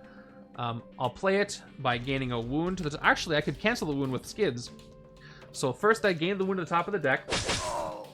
I do have skids over here, who does, on the other side, who does say, if any player would gain a wound, you may discard this card instead if you do draw 2 cards. Yes, so I will discard skids to draw 2 cards on the right. And I drew Erratic Powers and Bridge Between Dimensions. And I will put this wound back in the deck. Yes, that is a pretty cool healing effect. When you KO another wound this turn, you may KO this wound. I find myself rarely KOing the enraging wounds, but it's cool to have abilities. Well, that'll let you do it. Cool, so I'm up to 8 now without having to gain that wound. I need 17. I need 9 more. Which means I have to recruit 5 heroes to get there. Oh, actually, I have the 2 shards. I can go up to 10. I gotta recruit 4 heroes with 14 attack. So, Officer Sidekick will give me, spend 5 recruit. And then Disappearing Act as well. Last Survivor is the cheapest thing I can get. However, that'll be 3, 6, 8 of 6 left. I'm probably still safe if I take Disappearing Act. Nice. So I think... Yeah, Loner does have a shard on it, but I don't want Loner over here. Although I'm not recruiting a lot. I'm doing well, I am if I have Viv. That is worth 1 attack. But it does cost 1 more recruit. Let me go with what I was going to do first and take Disappearing Act, and we'll see what else pops up. So that cost me 4 recruit, gives me 2 attack. We'll start there. Wong is a cheap card. I'm going to take that. Cost 2, gives me 2 attack. Oop, that was too much. I am at my 12. I think that's correct. Last Survivor. Yeah, I was at 8, and then 10, and then 12. Okay. I need 5 more, including shards if I want to hold on to those. I'd rather not have to spend the shards. Okay, now I have a tougher decision, because... Am I at 8 or 10? I was at 14, right? And I recruited 2 cards. I recruited 1 2 cost and 1 4 cost. You're right. I just didn't press the button one more time. So I'm at 8. I need to get 3 more recruits if I don't want to spend my shards. I don't think I can do that. 1 2 3. Depends on what pops up. To be safe, I should probably take the lowest cost one. Even though I don't really want this, but I can always KO it later. So I'll take Last Survivor. Okay. I'm okay with this, I think. So here's what I could do. I could take another Last Survivor and a Sidekick. And then spend 1 shard. Or I could take Searing Shards. Now that won't give me enough. Yeah, so let's go with the other Last Survivor. At least one can maybe KO the other. And I got 3 brains here. I could take 3 brains instead of a Sidekick. I think I'll do that. Let me take 3 brains for 2. 2 more attack. And I will spend a single shard. Worth it. And that'll be enough to hit Vulcan with the Throne's Favor. Let's go ahead and do it.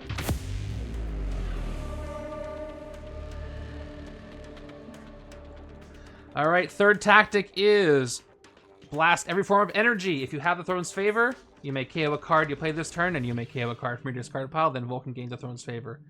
Okay, so he just keeps it. Kind of expected that.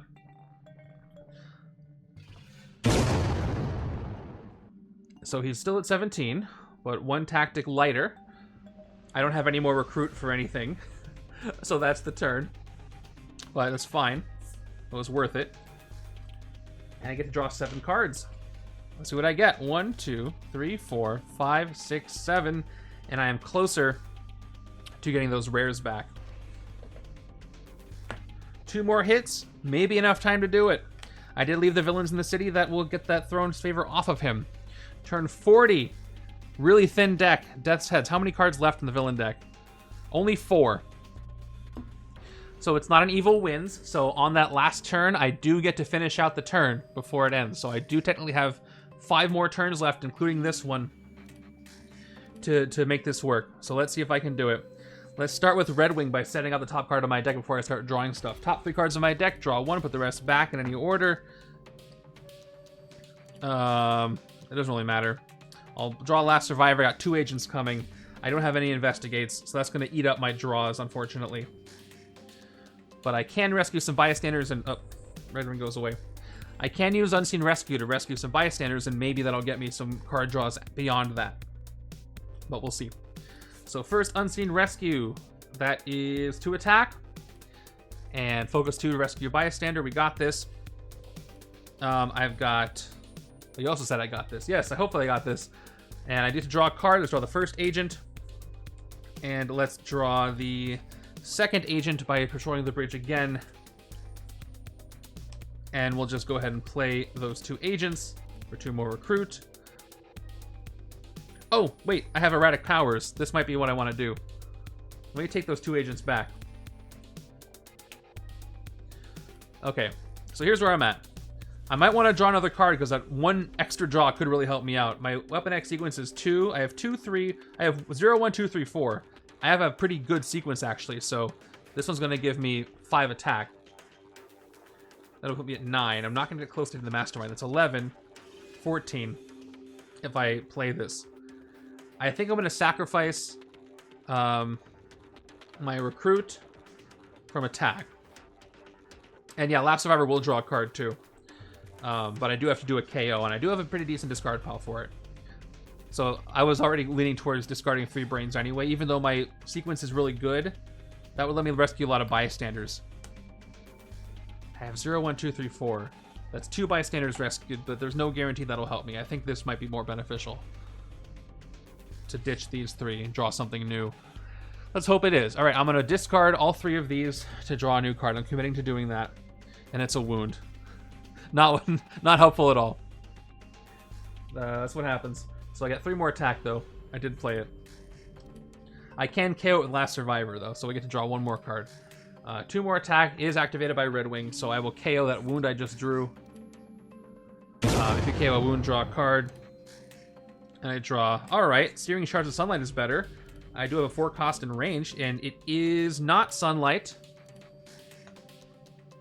Do I still have a sequence? Yeah, I didn't screw that up. So I'll play this for 3 attack. 1, 2, 3. And my sequence is... The 0 cost wound does count, so... Right? Or does... Weapon X sequence only count heroes or cards? I don't have to look this up often. I have to check it out. I thought it was cards.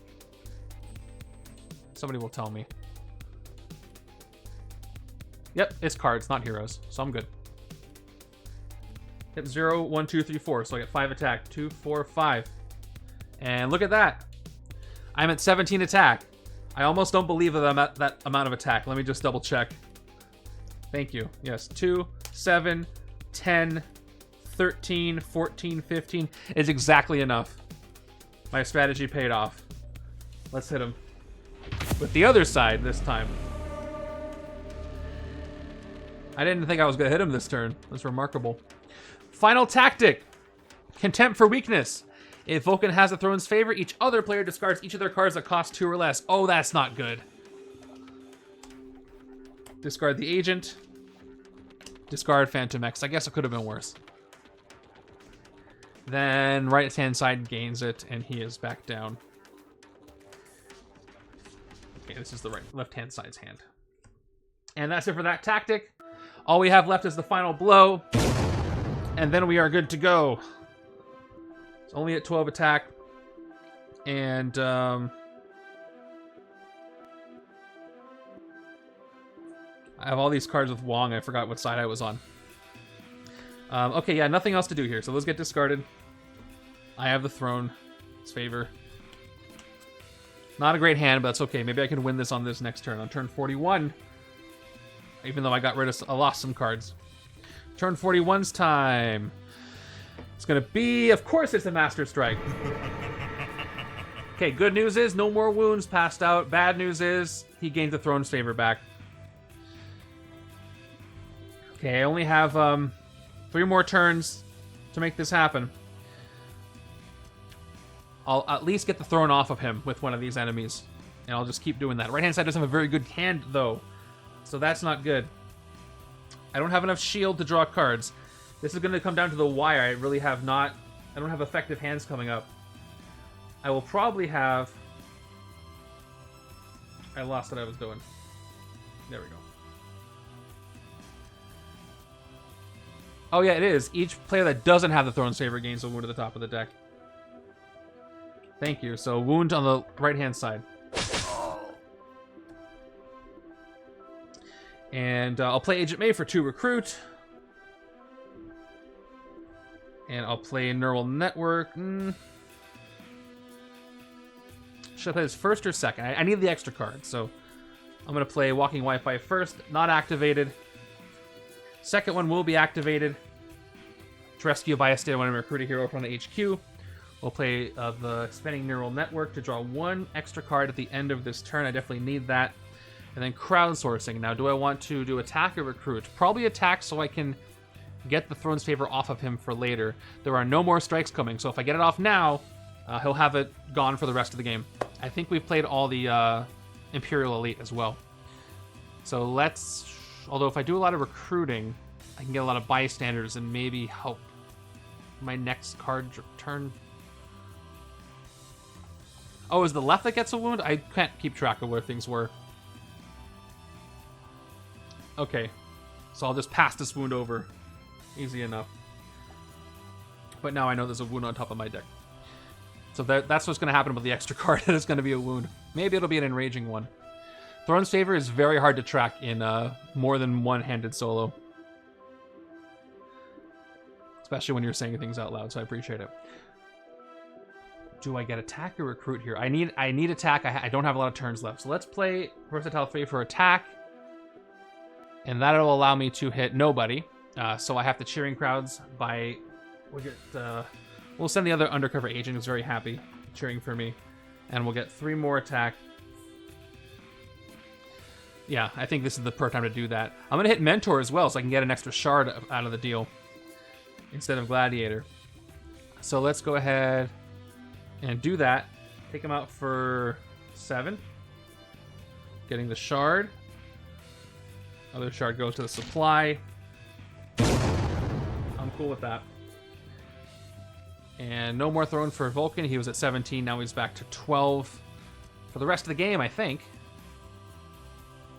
And as far as recruiting, I will take a Seal the Rift. A single one. And I get to rescue a bystander. Thanks to Viv. It is the Radiation Scientist. Give me KO one of your heroes or hero from your discard pile. All right. Anybody left to KO? I have a lot of agents here. I think I got rid of all my troopers already. So, yeah, let's go ahead and get rid of this agent. Finishing this thing out. For better or worse. Okay. Here's, 3 turns left. This will be... Yeah, this will be the last left side hand that I have. So let's hopefully it's enough to hit the Mastermind. There's a wound first, and now I get 6 cards. 1, a trooper, okay, and a full shuffle. So let's see if in these next 5 cards I have enough to hit the Mastermind. It'll be really great if I got some of my rares back, or enough draw cards to take care of that. Pretty please. All right, enough shuffling. Let's see. 1, 2. All right, that's 8 attack right there. It's 9, 11, 3, 4, 5. Okay, that is enough attack to hit without the Throne's favor. It's 1, 2, 3, 4, 5, 6, 7, 9, 13, 15. If I can keep the throne off of him, and I think I can because I got all the Imperial Elite, I think that'll just about do it. Well, we'll see. Turn 42. I could get a really cool draw combo, but I don't know about that. Turn 42 is another Death's Heads. I just kind of want to check right now. Did I get all the Imperial Elite? I got 1, 2... That's Vulcan's tactics. 1, 2, 3, 4, 5, 6. Oof, I think there's one more. If I'm counting right. I'm worried about that. Unless I'm miscounting. That'll be fine. So, let's see what I draw with this. We've got Wong. I get a good draw. It's the wound again. So, not much is happening here. So, that's 4 attack. My pants are still broken. I think you did get the throne from that last villain. From Mentor? Left-hand side has it. I just didn't put it in the right spot. But yes, I do have it. Point is, it's not on him. I can't use it for anything. Unless I fight Gladiator. So I've got... I guess I'll fight a Death's Heads for some VP if I can do this. I don't even outwit this turn. So I just get the VP for 3. And I guess I'll get a sidekick. I do have one more turn coming up, so I'll play the 2 recruit. And I'll get a sidekick. It is Rusty. Okay. I got 2 more turns left. If the left-hand side can't hit, the right-hand side has to do it. Let's see what I draw with my 6 cards. That's not a good start. Come on, final blow.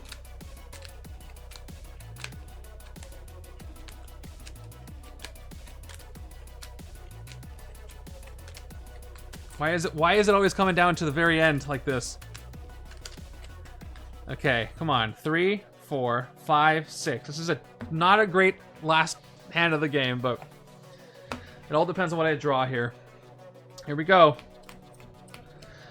3, 2, 1. This is the... I needed to not draw this, but I got Mentor. So he gained the Throne's favor. I think I've just lost the game. I just lost the game now because it was a 50-50 shot. Now I can't hit him. So close. So close. And right-hand side has nothing I can do, so... Actually, I have a chance. Last Survivor... Oh, no, I can't. I can't trigger Last Survivor. I tried. Let me at least maximize my VP, because I'll have a really good losing game for the league. Let's do this. So, Last Breath. 4 attack. I have to gain a wound to the top of my deck, so I do. Let's clear out my VP. Last Survivor, 2 attack. We're gonna cheering crowds, crowdsourcing for 3 attack, and then 3 more. We'll send away the... I guess I don't have to do that. It'll be too much VP spent. Although I will gain enough back. Let's do it anyway. Next is the Shield Trooper. And then 3 brains is gonna give me... I will get a shard if I can do this. I have a sequence of 1. Nope, 2 and 3. 2 recruit.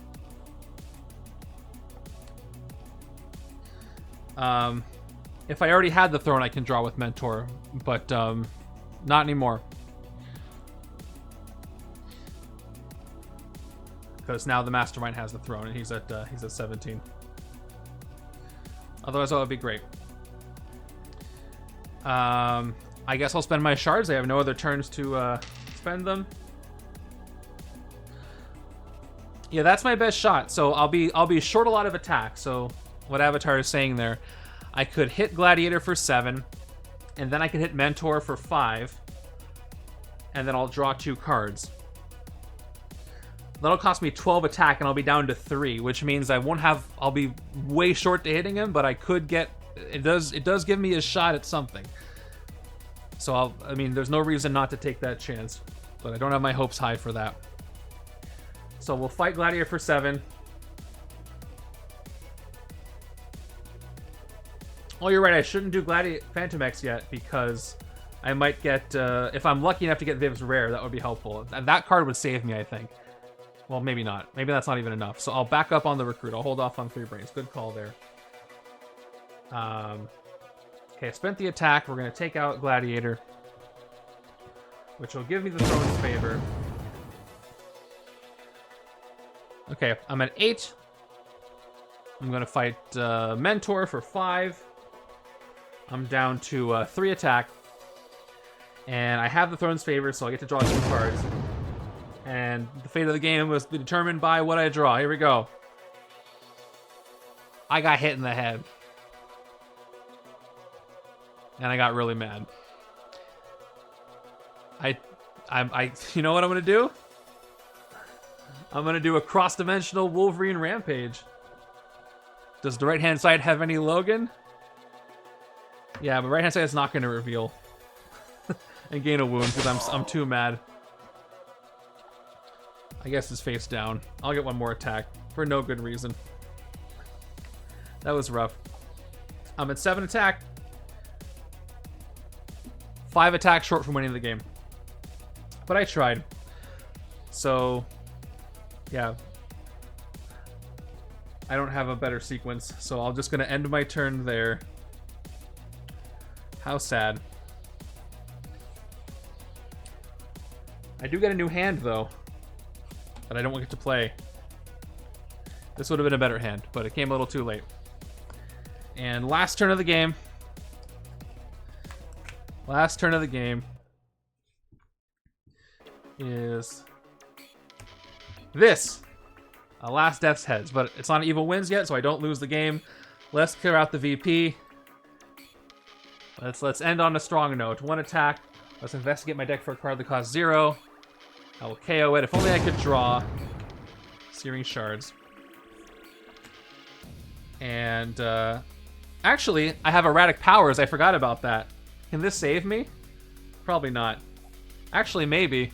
No, it can't. I'll discard the Agent Trooper and this to draw a card. It's Wong, which will give me a total of... I'm in Moonlight. So that'll give me 4, 5, 6 more... 1, 2, 3, 4, 5, 6 total attack. Just for fun, let's say I tucked Wong with the Investigate, and then I did that, and then I drew. I would draw the Trooper. So, I didn't do that. So I got 3 more with Wong. And then 3 with Erratic Powers. And then Last Survivor, 2 more. So at the very least, I can clear out both Death's Heads, get that ending VP, and take them out. Oh. That's it. And that is the end. I have run out of cards in the villain deck, and I get to press this button I rarely get to press. Ending in a draw. Which means I have stopped the Age of Ultron, but Epic Emperor Vulcan got away, and there's the gong. So I did my best. This stream went on for over 3 hours, so I do not have time to play this again.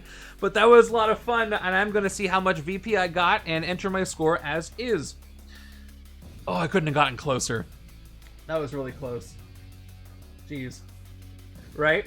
All right, well, let's figure out my score. So for the league, thank you very much. I did my best. I got 2 escapes.